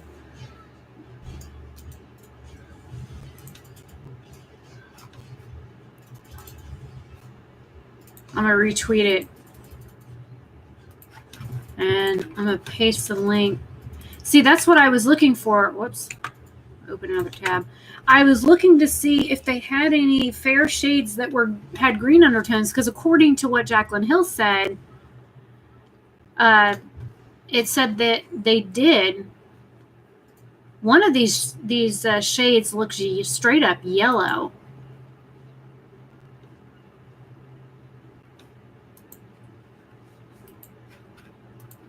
My hand is a little bit stained, but here are primarily the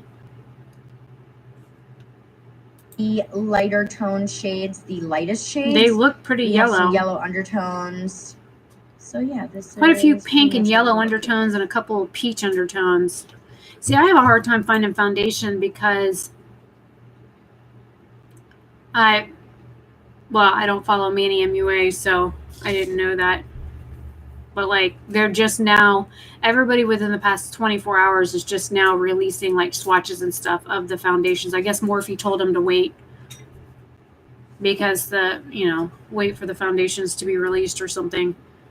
But if it's staining people's skins, and you could see on her hand where all the darker swatches are underneath, and then she's got the lighter swatches on over it, that's pretty scary. But like, foundation for me, it's either like peach or pink or orange. I never can find a foundation to match that is the right lightness for me, but also the right undertone, because I have a lot of green in my skin, so it's kind of hard to find a foundation. And if you find something that is considered warm, then it's going to be like a golden shade, which I don't have a gold undertone. I don't have a yellow. I have like a yellowish green undertone in my skin, so it's kind of hard to find foundation that matches. That's why I usually just wear corrector and concealer, just for the simple fact that I can't ever find anything that matches. And it's not like it really makes a big deal to me. My skin's pretty okay anyway, so wearing foundation really isn't something that I...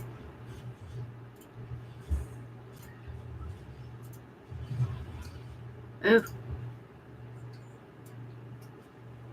Number 7 foundation. I've never even heard of a number 7 having a foundation. I mean, I'm sure that they do, but I've never heard anybody talk about it. And you can only buy number 7 at, like, I think it's Target. Walmart doesn't sell it. I don't know if Walgreens or CVS carries it, because I haven't been in either of those stores in years.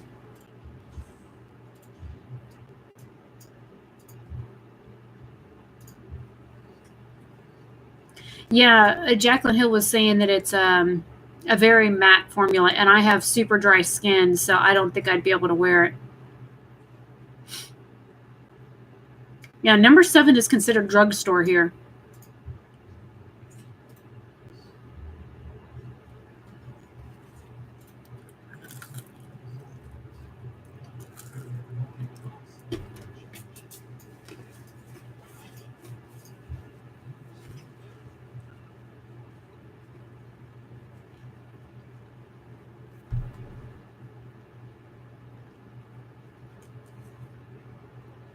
I don't know.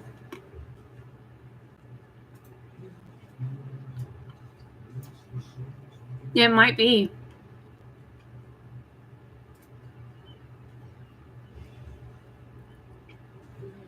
All I know is that they sell it at Target or Target, however you want to pronounce it.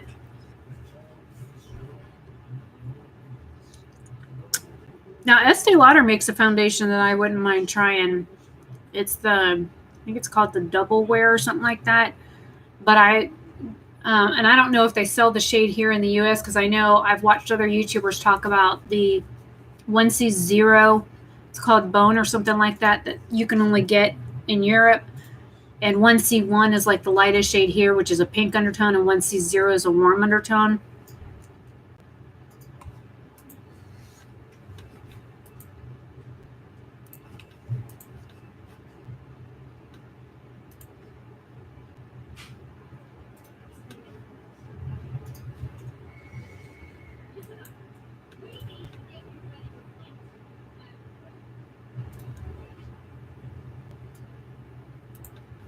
I was just looking at the comments under Nicole's tweet. It says it's only the darker shades of that foundation are staining. The lighter shades, she said, didn't stain. But then again, she already had dark swatches on her hand when she put the light ones on, so maybe it's just bleaching out the dark swatches.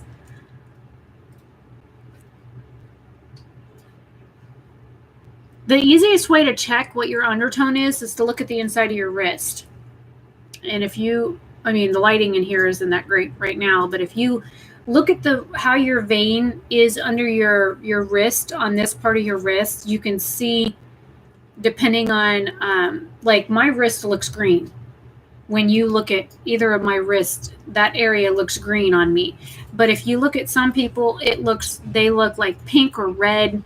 Some people look kind of like a golden color or a yellow color, or some people, you know, they don't look green or they don't look pink. It's kind of like in between. So then if you have like pink or red showing like in that area where your skin is real thin, then you're most likely a cool undertone. If you don't have green or olive, which is the green, if you don't have like a golden tone, then you're more likely to be neutral, and anything with like a green or a yellow hue to it, or a golden, something that you would expect like the color of actual gold jewelry to be, then that would be a warm undertone.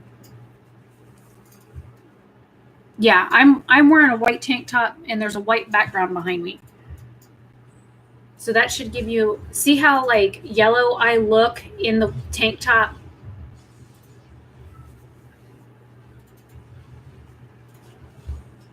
If I was a cool undertone, I would look pink, but I don't. I look yellow.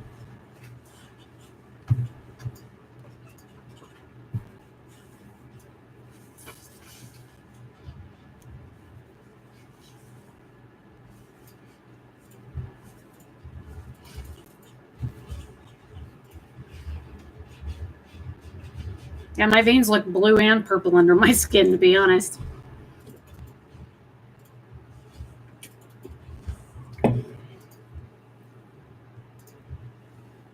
Yeah, I look really good in pale and like pastel colors.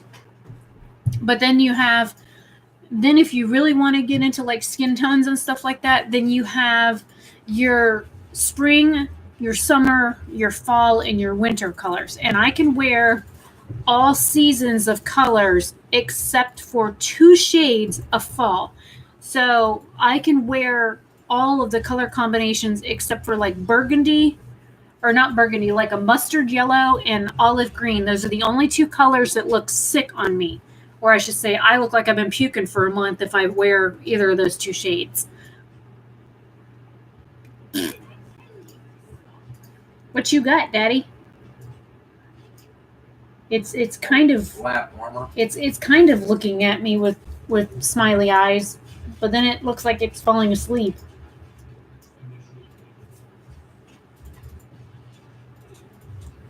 Mine's over here passed out over a power cord.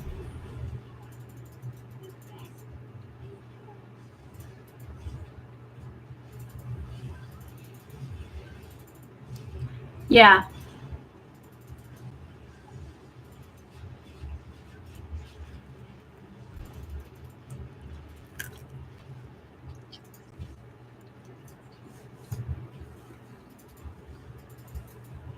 Knowing the undertone in your skin can also help you pick out colors that look good on you. Like if, say, you're going to a job interview, like some people look really good in like navy blue, whereas some people look good in like pastel blue. And blue is supposed to be one of those like calming, trusting kind of colors. So it's a good color to wear to a job interview. I burn like the Dickens, but like 12 to 24 hours later, I tan.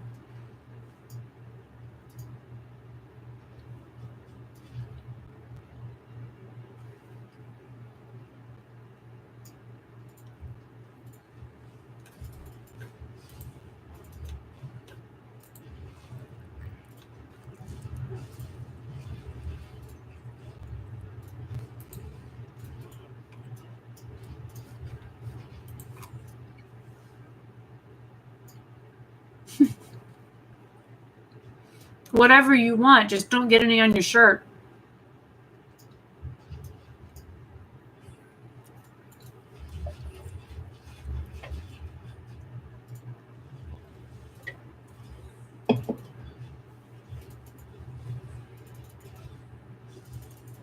Logan asked what colors were good to go to a buffet.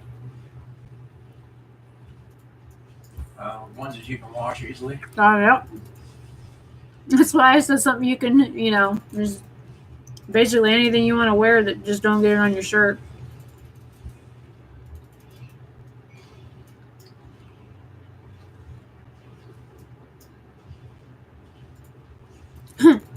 He said it's hard with Italian food.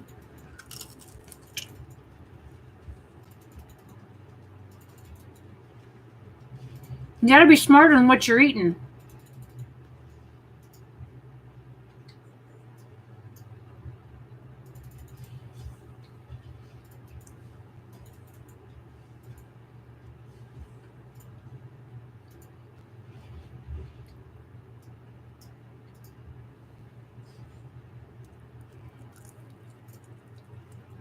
Oh, I wouldn't eat eggplant anyways.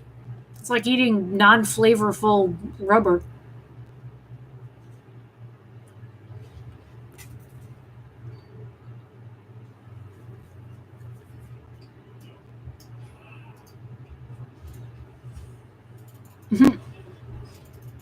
I had somebody make me eggplant one time, and it was literally like eating rubber, but it had no flavor. I could taste the butter she cooked it in, but that was it. That's all I tasted was butter, rubbery butter.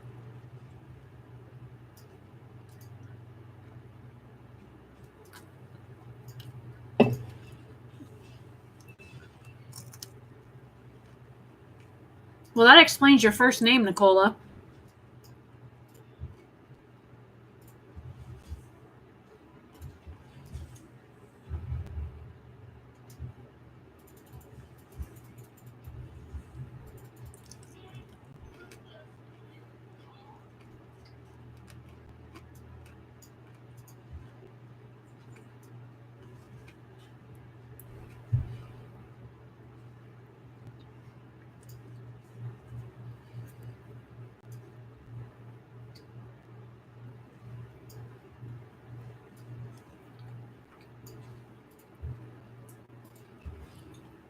Bellissimo means beautiful.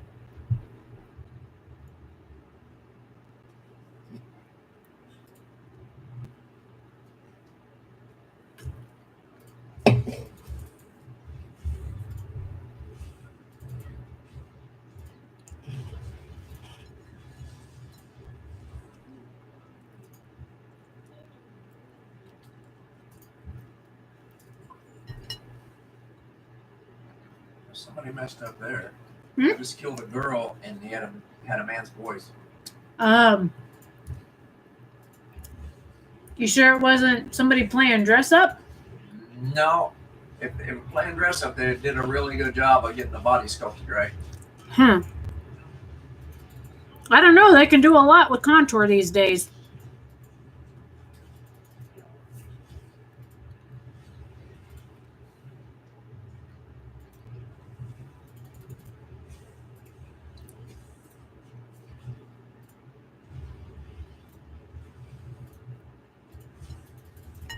Dad said he just killed a little girl in World of Warcraft, and the voice that it had while it was dying was a guy.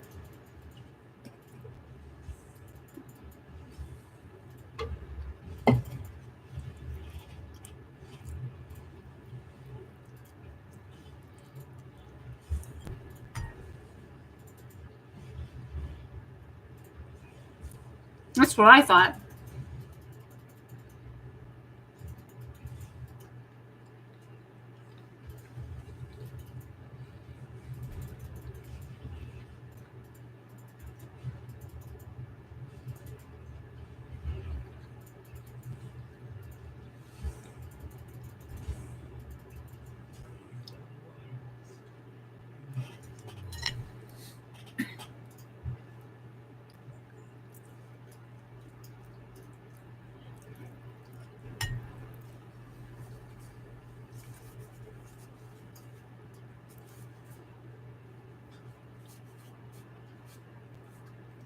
Pizza's getting cold. Yeah, and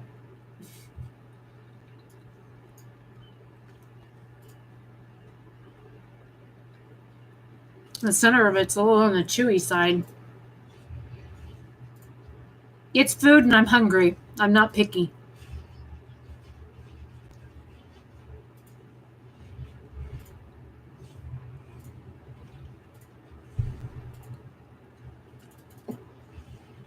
And it's already on my plate and I've already bit on it, so I might as well eat it.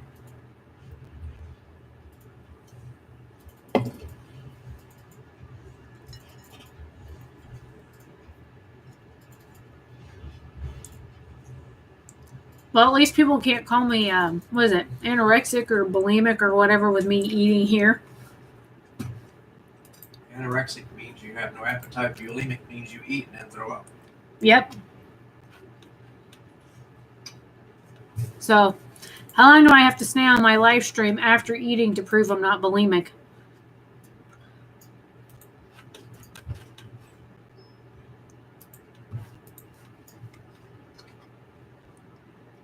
Oh, damn.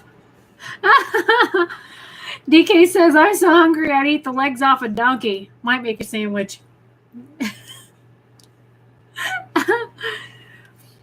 17 hours? I ain't puking anyways.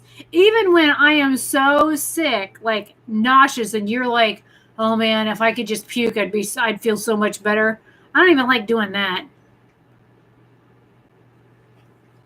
I can't remember the last time I threw up. Probably right before my surgery a couple years ago.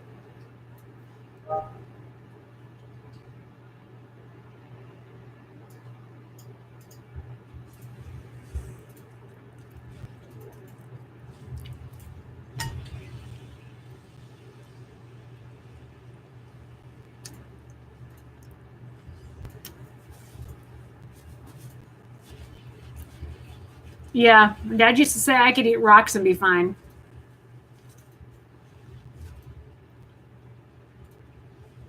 He's probably right.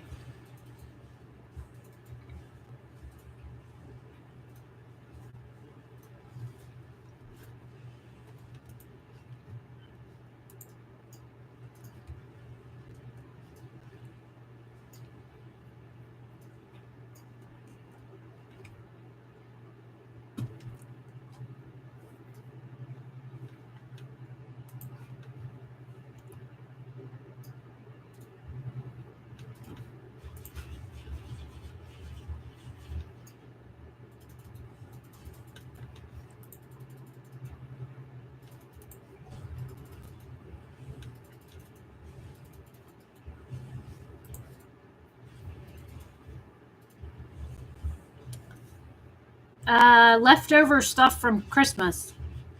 Because Dad and I made an agreement that we would eat pizza tonight and then we would go back to eating the roast chicken that we made for Christmas. Depends on the book, Logan. I've done way too much research lately for reading.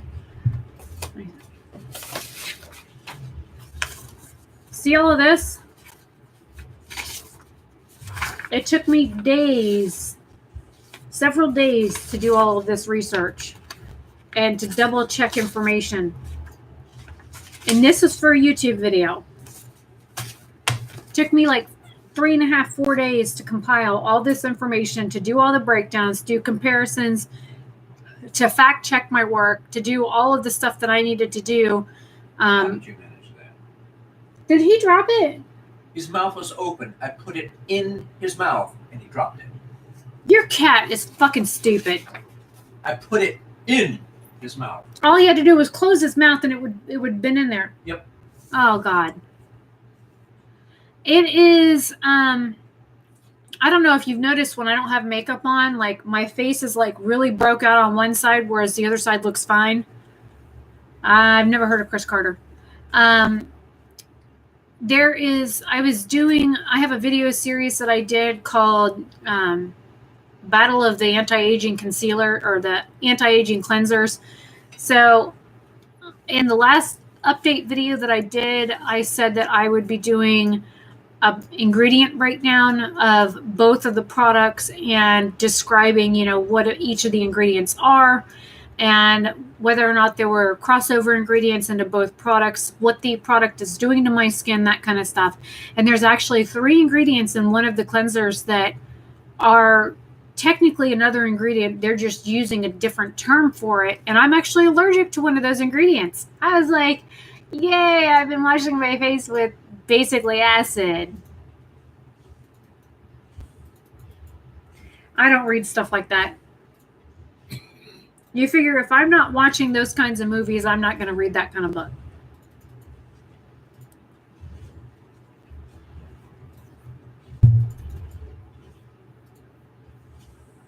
Now my eyes all itchy.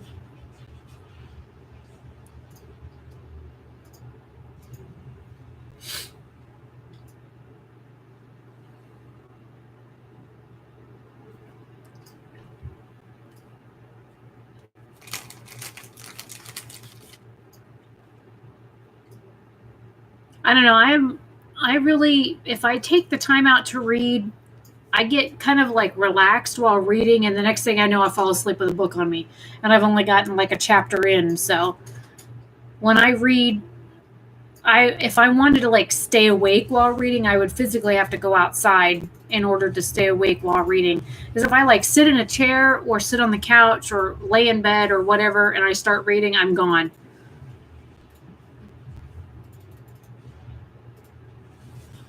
Yeah, and see, and I'm not really into that kind of stuff. I think the only thing that I've read within the past few years that would be considered a psychological thriller would be, what is it, the Body Farm?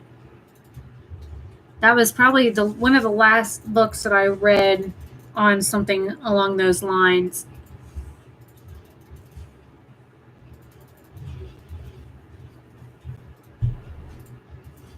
Like the book that's sitting on my headboard right now, it's been there for like a year. I usually fall asleep watching YouTube videos.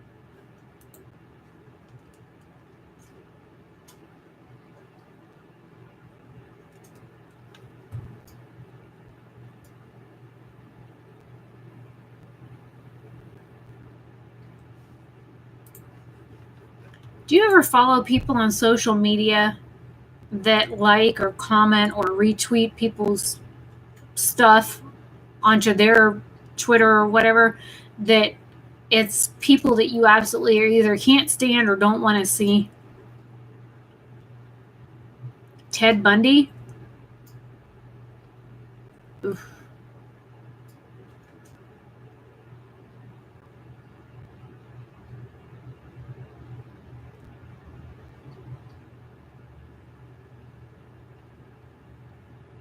I looked for you on Twitter, but I couldn't find you. I told you to follow me.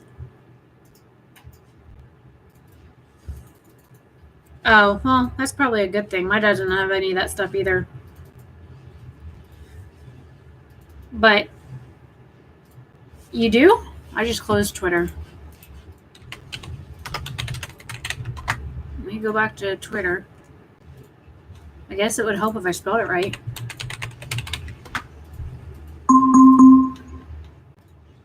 Shut up. No, it didn't.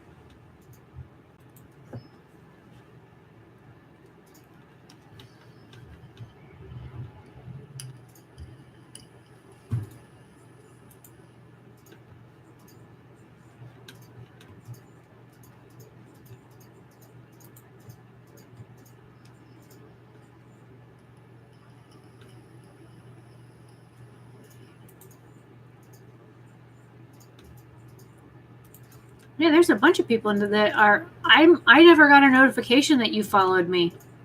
I just followed you. There's a whole bunch of people on here that follow me that I have seem to be new.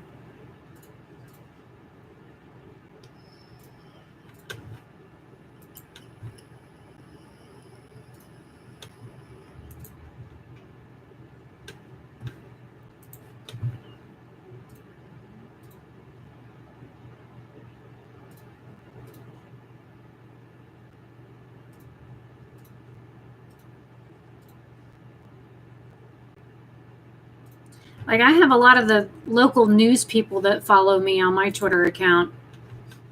How they, even one of the news anchors follows me on Instagram. We bonded talking over cancer subjects one day because she survived breast cancer a few years ago. And when I had posted on social media about some of the stuff that I was going through a few years ago, she actually sent me a direct message and talked to me about some of the treatment options and who I needed to talk to and what kind of doctors I needed to go see. And that was before my doctor had sent me to go to an oncologist. So she was like a huge help because I didn't even, I mean, I know what an oncologist is. My mom does medical transcription, but I never thought to ask my doctor, should I be seeing these kinds of people for the kind of stuff that's going on? So she was a big help. And I never in a million years would have expected, number one, a news anchor that's on our local channel, our Channel 9 News. I would have never in a million years expected somebody like that to send me a message on social media when they're a news anchor for probably one of the biggest news stations in our area in the smack dab in the middle of Orlando. So you figure she probably gets inundated with messages all the time. And it just, it was really nice that she took the time out of her day to reach out and give me some options and some information and stuff like that. But the majority of the cast from Channel 9 News, the WMFE that we have here in Orlando, they all follow me on Twitter, on Instagram. Like if I tweet something out, they're like constantly like liking and retweeting my stuff, which, you know, makes my day.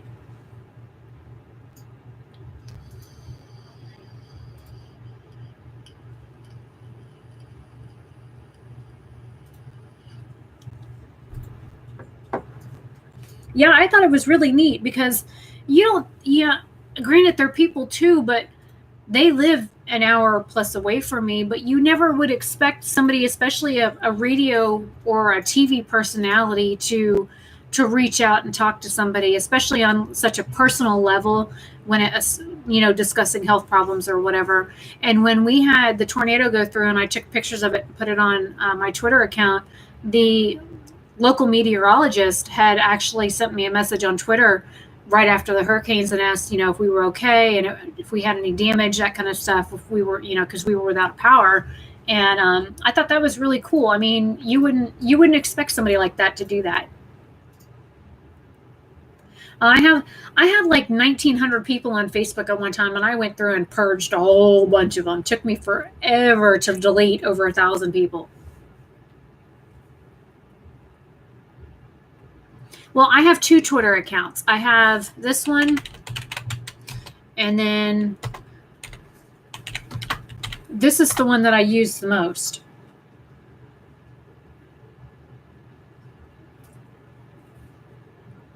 I don't know who K-Swiss is.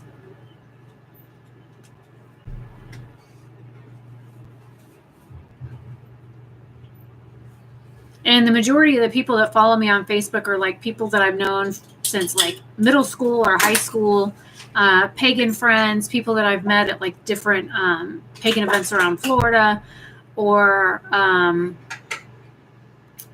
like people that I play a fashion game on my phone called Covet. So about 300 people out of my friends list on Facebook play that game. Huh. I'll have to check her out. K-Swiss.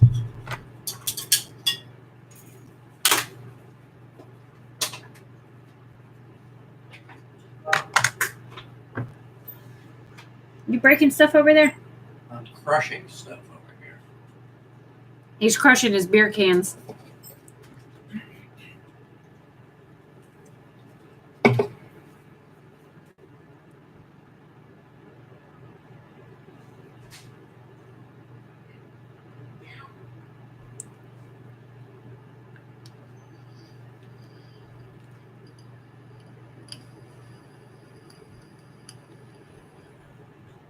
Roxana just commented on my video.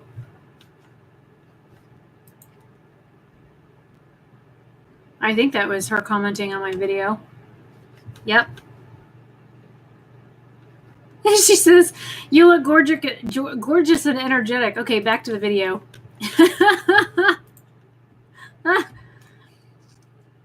I don't know who that is either. The Neon MUA. Something else to write down. You figure I follow over 100 people on... Ooh, that's cold. Dad just opened the garage door and I just got blasted with cold air and I'm halfway through the house.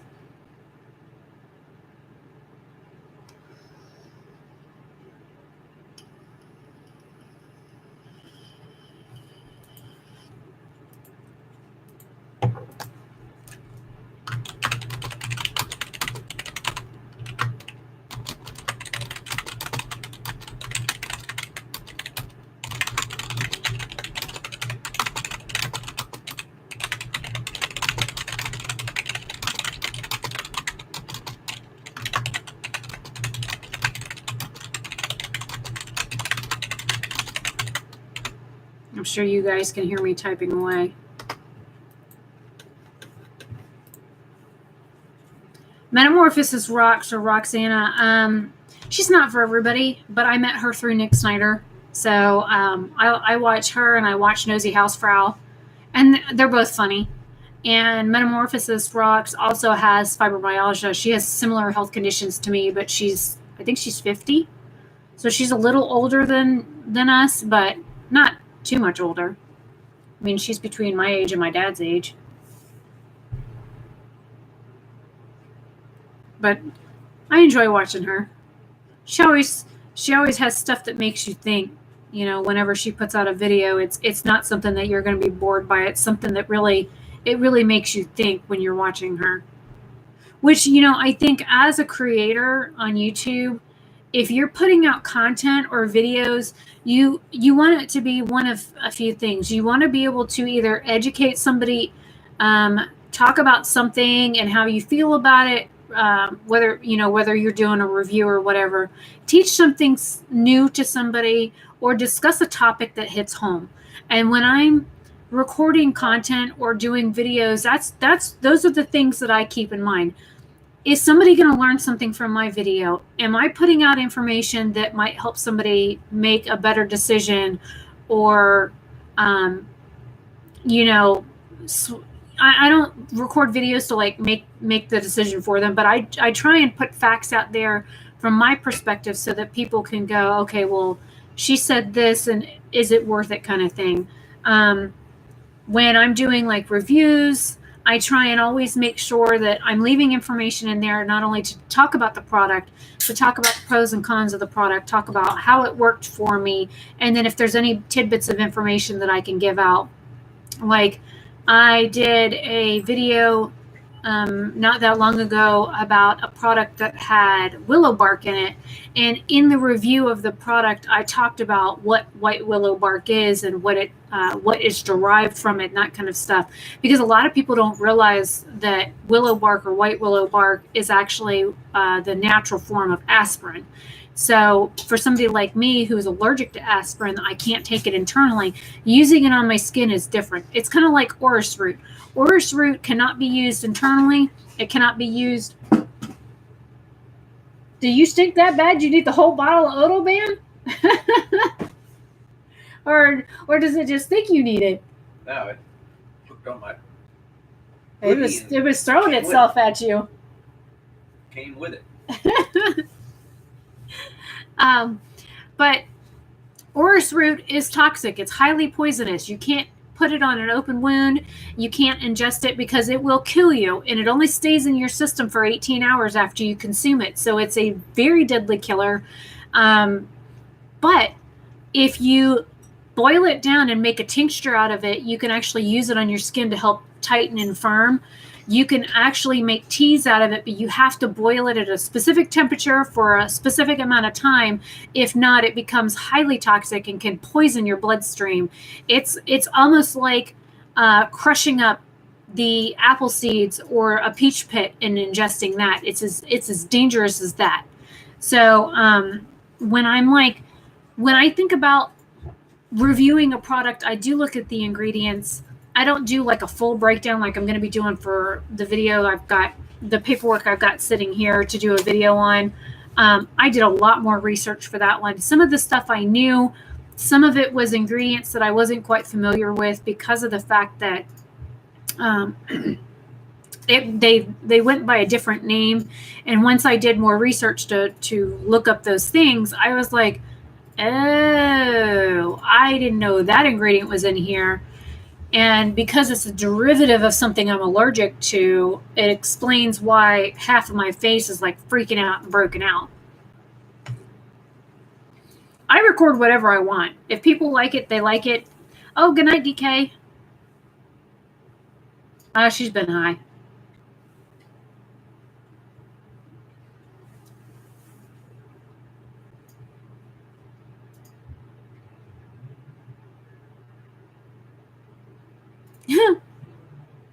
So you're hunting, pecking on your phone, looking at it with one eye, typing. I do that when I'm half asleep. And then you type something and you go back and you read it like, does this even make sense?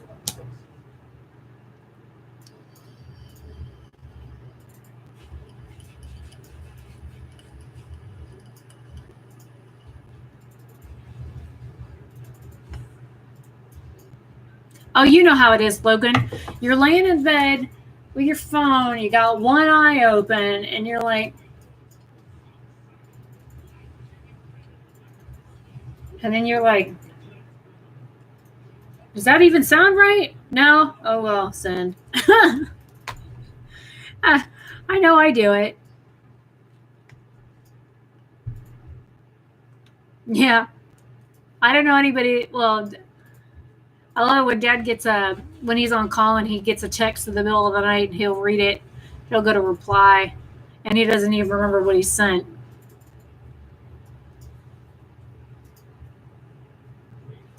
Yeah. You know, live streams like what I've been doing the past few days where we're just kind of like conversing back and forth in the chat. Instead of like talking about a subject, a lot of people hate those. They really, because I'm not talking about anything specific and we just kind of jump around from topic to topic, that stuff drives most people like completely insane.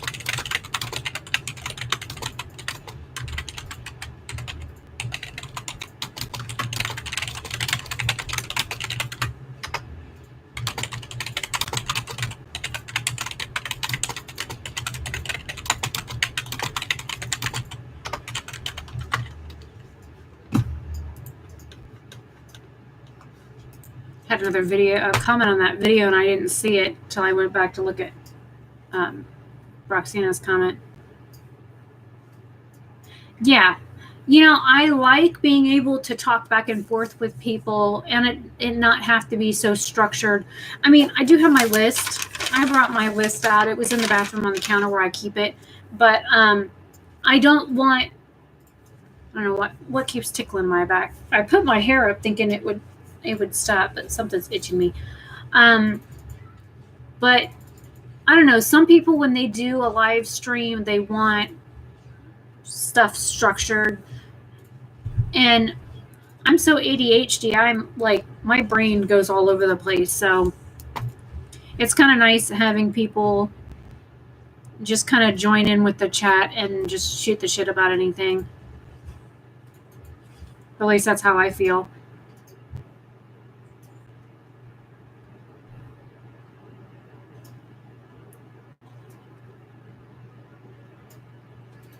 Yeah, I try to always remember to like reply to comments. If I get like I felt bad because I was in the middle of recording a video earlier when I had somebody comment on my video. So her comment had been there for an hour before I got to it. And I feel bad because I didn't respond to it right away. I try and, unless I'm asleep, I always try and like keep an eye on either my phone or YouTube to see if there's like comments. And I could be playing a video game, which I haven't done that in a couple weeks. I could be playing a video game, and then every hour or so I'll pop out of the game back to my desktop and check YouTube to make sure I haven't had a new comment on a video that I missed for whatever reason, because I don't want my viewers to think that I don't care. You know, if somebody is taking the time to watch my video and to comment on it or like it or share it, that kind of thing, I want them to know that I actually care enough to respond back. I don't want to ever end up being one of those YouTubers that doesn't take the time to respond. And like Michael was saying last night in the live stream, don't forget about us little people when when you get bigger. And, and I don't think that'll ever happen because, number one, I don't think I'm too laid back. I'm too calm, and granted, I do have my hyper moments, but for the most part, I'm like chill. And if you watch some of the other YouTubers, some of the people that I watch, they're like high energy and super happy and always like positive, have a smile on their face. And just watching them makes my blood sugar just drop. It is how it is. But I like watching the upbeat, positive people because I'm kind of like laid back and reserved when it comes to that. And I don't know if it's because I'm a Libra or it's just my personality, but I've always been one of those kind of like voyeurism type people where if I'm at a party, I'm the one standing against the wall watching everybody else have fun. That's just how I've always been. So I know my personality probably won't come across to some people as upbeat and positive. And even though I'm not having a bad day, I'm feeling fine, my pain level is tolerable, that kind of stuff. I'm just kind of mellow for the most part. And people aren't gravitated towards that, or at least that's not what they want to watch.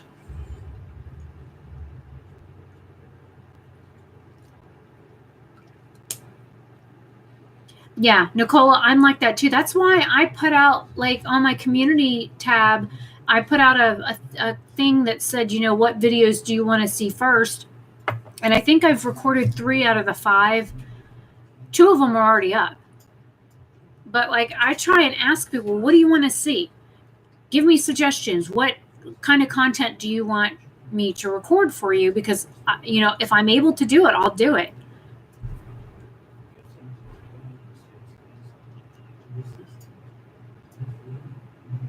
Yeah. Yeah, and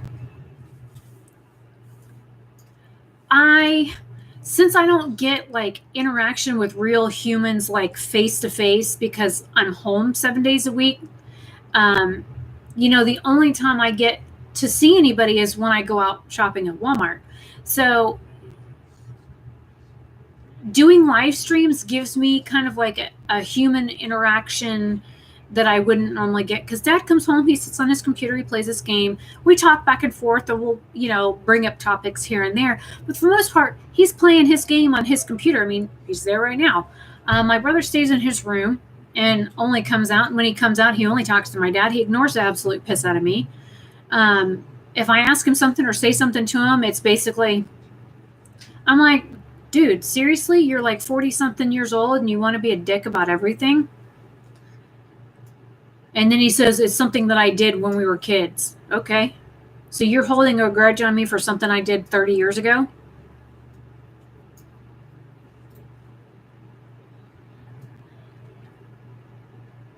Yeah. Logan, I agree with that. See, and I've had people, I've had a couple of comments that I've deleted off of and I probably ought to do the truthful YouTuber tag that Mel Thomas did, but I don't watch Mel Thomas, so I'd have to go and look at her video. And I did watch her video, but I'll have to go and like look at what her tags were to be exact. But there's been a couple of times where I've deleted comments off of videos, and a lot of it's like, oh, you're so depressing to watch. Or why do you act so depressed? Or you always seem so down or whatever. I'm like, really? Because I feel fine. I'm not depressed. I'm like even keeled. I'm not like, hi, how are you? Welcome back to my channel. I can't do that. I could be hopped up on 10 cups of coffee and I still can't do that. I'm not a chihuahua. I'm a lab. If you want to think about it in the sense of dogs, you know how like chihuahuas and small dogs are like yappy, yappy, yappy, yappy, yappy, yappy, yappy, yappy, yappy. I'm more like a black lab where there's like, hey, what up? You're home? Okay, girl. You know, that's how I am. I'm like the cat back here. You could pick him up by his tail. You could pull his ear. You could, rub his fur backwards, and he's like, "Yep, hi. Oh, attention? Okay, thanks. All right, you done? All right, bye." Just how I am. I'm not over animated, I guess would be the term.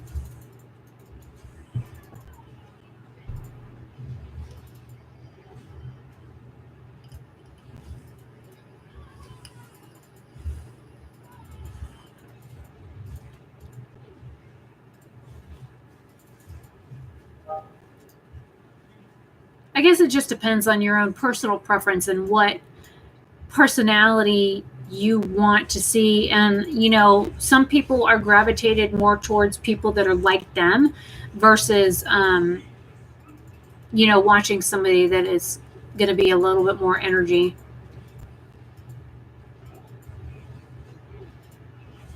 I was married to an Aquarius. Aquarius are very artistic. Very artistic. I was married to a Cancer too. Ooh, God, that was bad. Cancers are super emotional. Like if you give them a weird look, they start to cry. Very sensitive. They're like the weenies of the zodiac sign.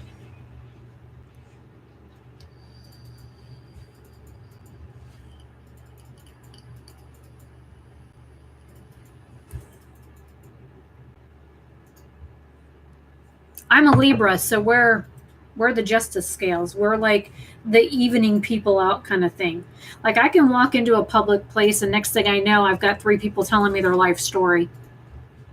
Just how it is. Yeah, my ex-husband was very nonverbal. He expressed his words through art and occasionally his fists, but Yeah, I am too, Nicola. I'm very blunt. Dad says I have no tact. I don't like to sugarcoat things. I was one of those parents when my kids were little and everybody was like, "Oh, Santa's coming," or the Easter Bunny or the Tooth Fairy. I'm like, none of that shit's real. I was probably like the biggest buzzkill parent ever. Because when my kids were little and my mom was like, "Oh, well, Santa's coming. What do you want for Christmas, Brie?" I'm like, "Mom, don't tell her Santa's real. If I lie to my child now, what's going to happen when she's a teenager? That means she's going to be like, well, you lied to me about Santa and the Easter Bunny and the fairy, the Tooth Fairy, and this and that and everything else. And well, what are you lying to me now?" That's how I viewed, my kids. And I know my heart was like crushed, absolutely torn out of my chest, stomped on, set on fire, and the ashes kicked away when my brother told me there was no such thing as Santa. And I think the last, I'd have to look for them. I have the pictures, but I think the last Christmas that I had that I really believed in Santa, I was like 5 or 6. And there's a picture of me with my dad, and he's opening a present, and I'm like leaning against his knee, and my brother's kneeled on the floor. We were both excited about it. And then like the next year, my brother told me that there was no such thing as Santa. So that just kind of ruined it for me.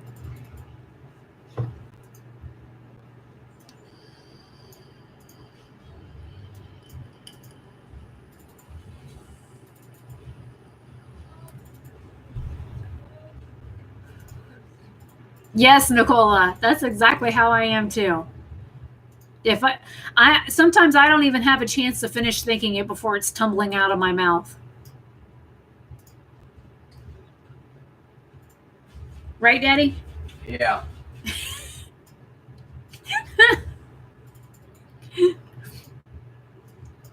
I have technically 3, but one of them was done over. Nicola, I think I am a guy. I'm just designed like a girl. I think like a guy, minus the thinking about sex 24/7. But then again, that was kind of how Dad raised me.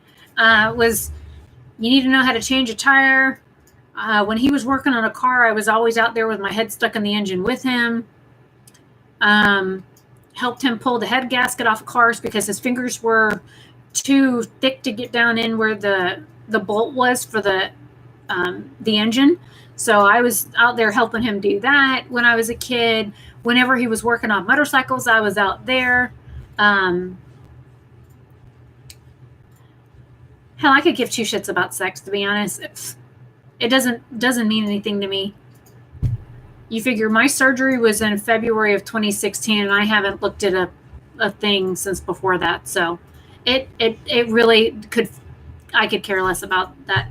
I'm more of a mental, emotional kind of person. I would rather prefer more mental stability, or not stability, more mental interactions where when I'm talking to somebody, I would rather have an intellectual conversation with somebody versus a physical one, because you figure a physical one's only going to last you so long, and then it's going to kind of like sputter out and you're going to lose steam on it.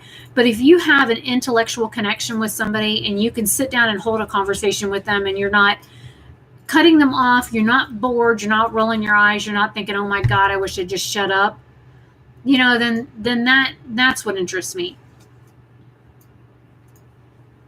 I don't know what FBW or FWB means.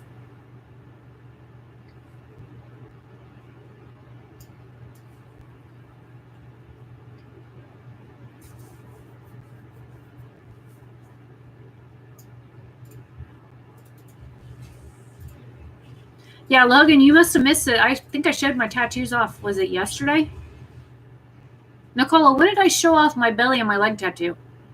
My tattoos are hidden in normal clothing.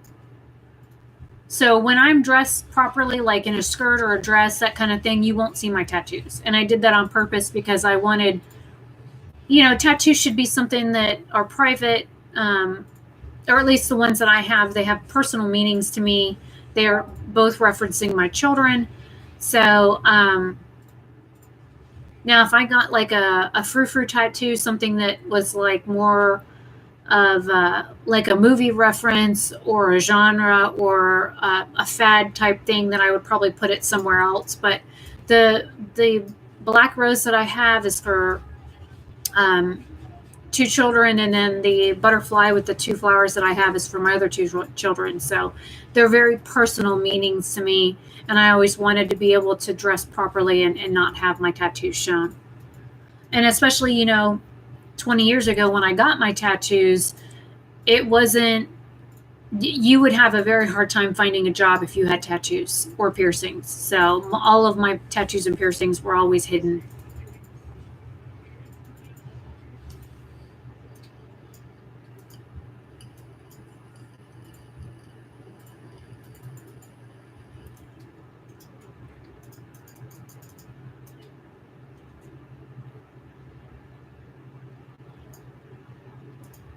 Yeah, I have one tattoo of a black rose above my belly button, and then a ribbon around my belly button, and then of course my belly is pierced. And then I have a butterfly with 2 peonies on either side of it on my thigh.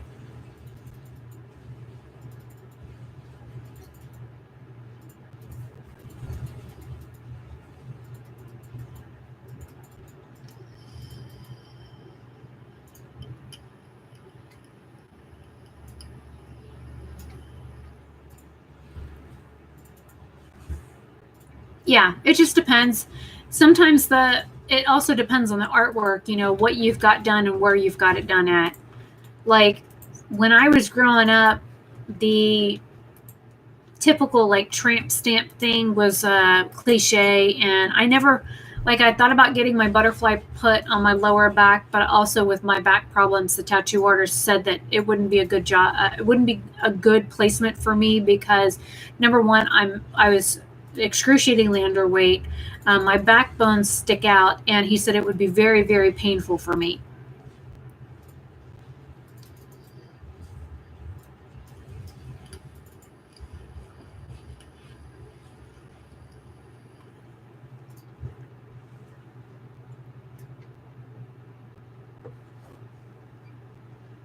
I mean, if I could afford it, I would probably get another one done, but I have things that I need to spend money on. Like, I really need to go see my doctor. I'm almost out of migraine medication. I'm almost out of muscle relaxers, and I've been very sparing with taking them. But just my migraine pills alone, just to get the prescription refilled with no insurance, is like $90 for a month's worth of pills. And you figure I have at least one migraine like every week or every other week. So it's hard because when I get money, I think about like practical uses for it. I don't think about, oh, I'm going to save up to get a tattoo. No, my brain thinks, okay, I need to see the doctor. I need new shoes. My underwear's getting all stretched out. I think about like things that you should use money for instead of like doing something fun with it.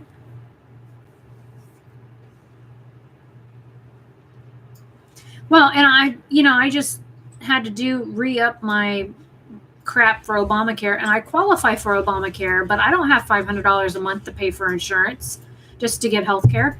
I don't, and I can go see my family doctor for like $50 with cash, and then I can get my prescriptions with a discount card for a little bit cheaper, but it is what it is. With me not having any like real income, I don't see the point of me applying for a plan for health insurance to not pay for it. I applied for Obamacare. I just didn't finish the setup and pick a plan because there's no point. How am I supposed to pay for it? I don't have that kind of money.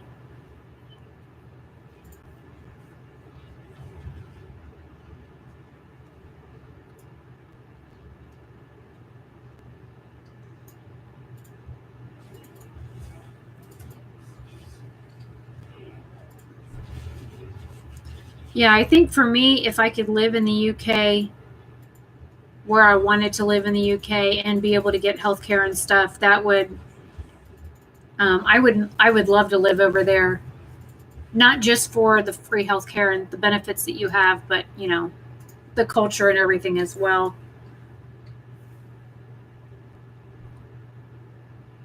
People talk about the fact that they can't get jobs or find employment, and how hard it is to do certain things. And it, people don't realize that it really is harder than you think for some people. And I have an education, and it's sad for having an education that I can't get work.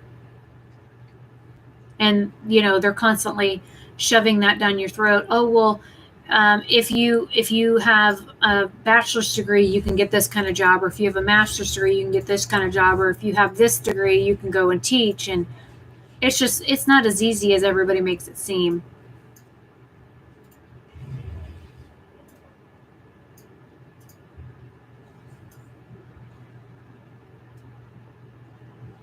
Yeah, and in order to get anything here, like if you want to get unemployment, you have to work at a job for more than 9 months and then leave on good terms in order to even think about applying for that.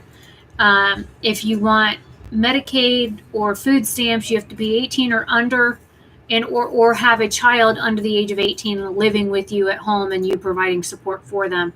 So I don't qualify for those kinds of things. Then there's like a couple of other like finance type programs that you can apply for, like Section 8 HUD housing. But again, if you are a single person with no child, then 9 times out of 10, they're not going to let you get into HUD housing. And see, food banks here, most of them, they only let you go to the food bank once a month. For churches, they will pay your electric bill once a year. They'll give you food and clothes like once a month. Most of the food banks around here will only help you out once a month.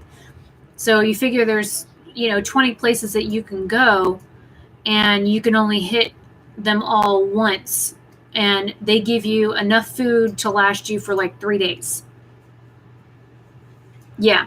I've even applied for disability, but they wouldn't approve me for disability because, one, because my lawyer filed the paperwork late. And then the other time when I went back and appealed the decision, it was because I was too educated.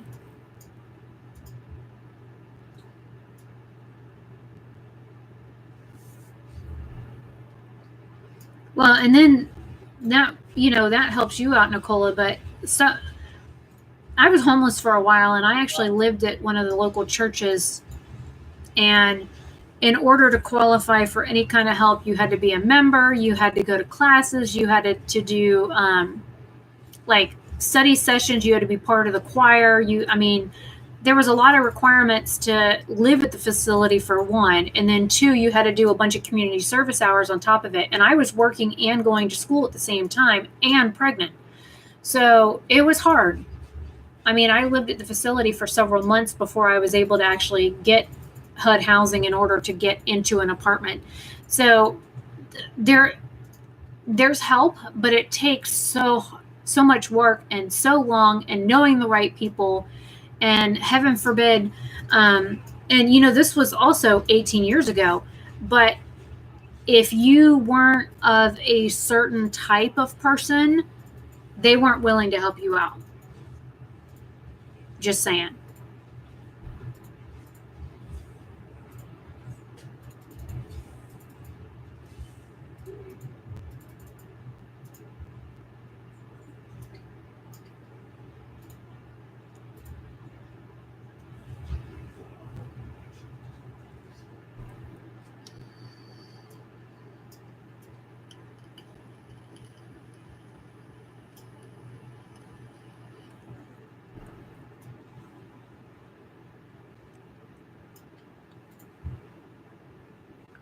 Yeah, they make you do that stuff here too.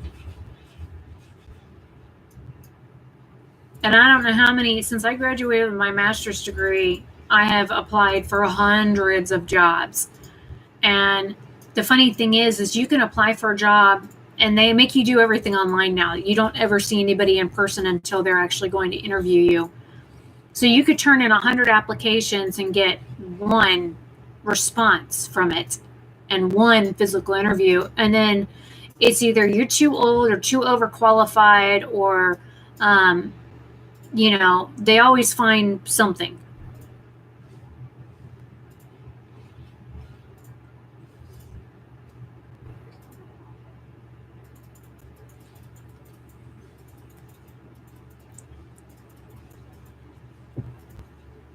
Yeah, if you get cancer here, you're basically screwed.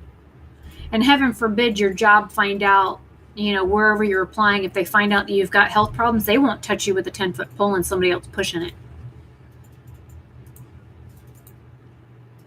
And it's sad that it's that way, but that's how it is. It's like you're defective or something.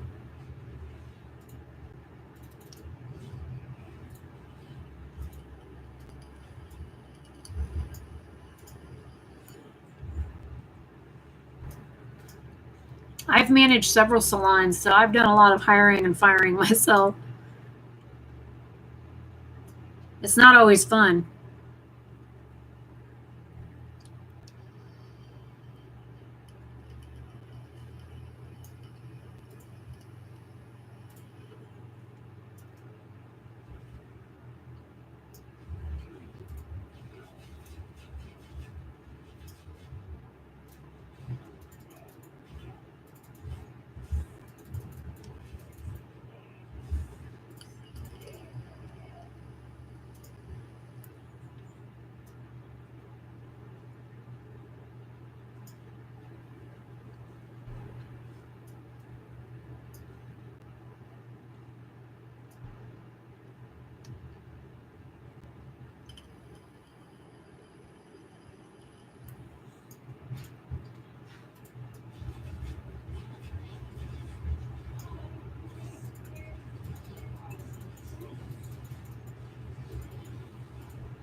I think I'm going to get off of here and go wash off my makeup, even though it's pretty. I like the way today's look turned out. Probably go put pizza away.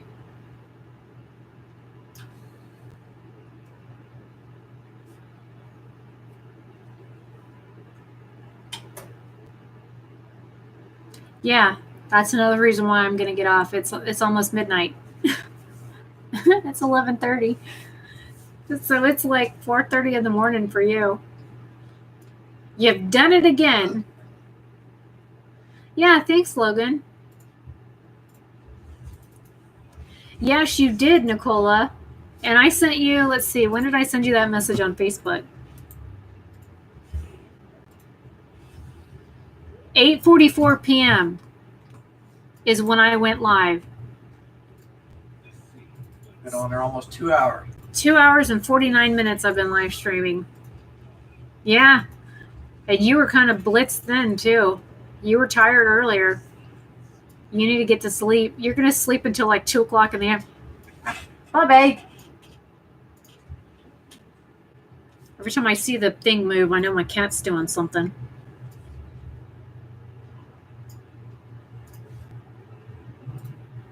Yeah, I'll try and go live. Maybe. Well, and see, I publish a video at 5 o'clock Eastern time every day. So I think tomorrow's video, let me look. Let me see how long tomorrow's video is. So I should be able to hop on right after.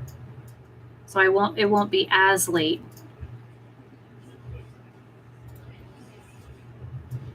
I'm waiting on the page to load.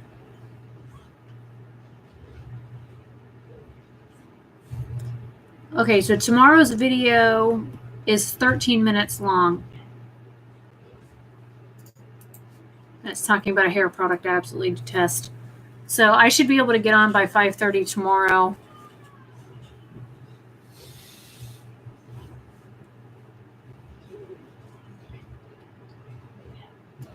And if you guys think of stuff that you want me to like talk about, or videos that you want me to record, then you can comment. Like if you go to my channel, if you click on community, there's like a chat feature on there where you can leave like comments, or you can comment on things that I've posted and be like, hey, can you do X, Y, and Z?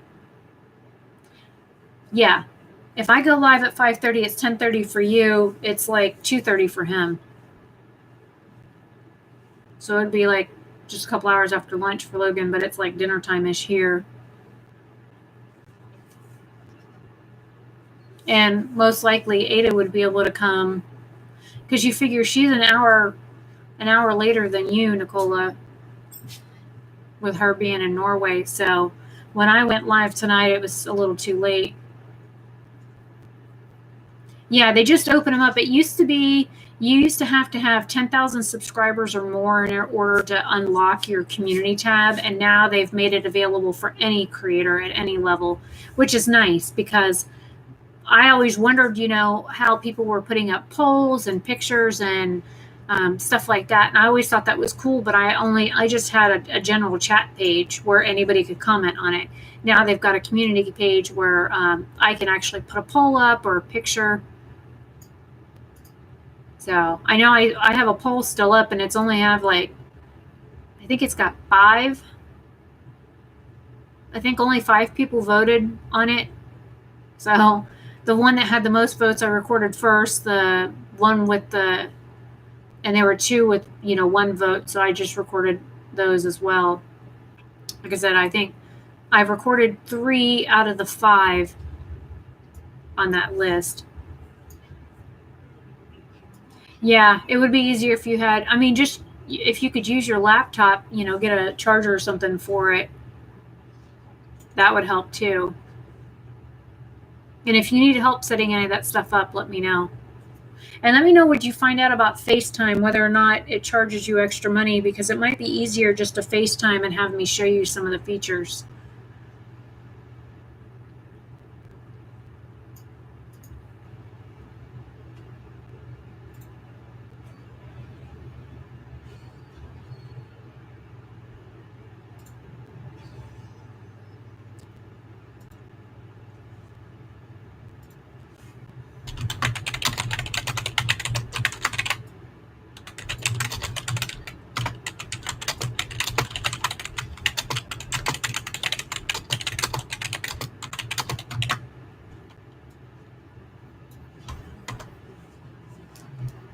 Yeah. Yeah, I mean, the libraries are always a good resource. Just make sure you don't like save your password on their computer or whatever, because then anybody could enter your YouTube account. That would suck. And make sure that your YouTube account is set for the two-step authenticator where they can email you and text you, because there is somebody that's in the UK that I know of that tries to get into like people's accounts all the time, and he is a YouTuber, and he is somebody that shall not be named. So I don't know. You always want to be safe with your account.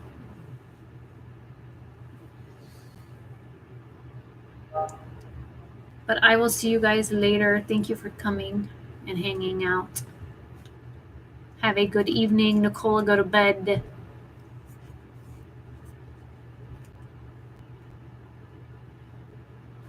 Yeah, make sure you set it up for the text option too. That way, if somebody does try and get into your account, that they need to be able to have your phone and your email.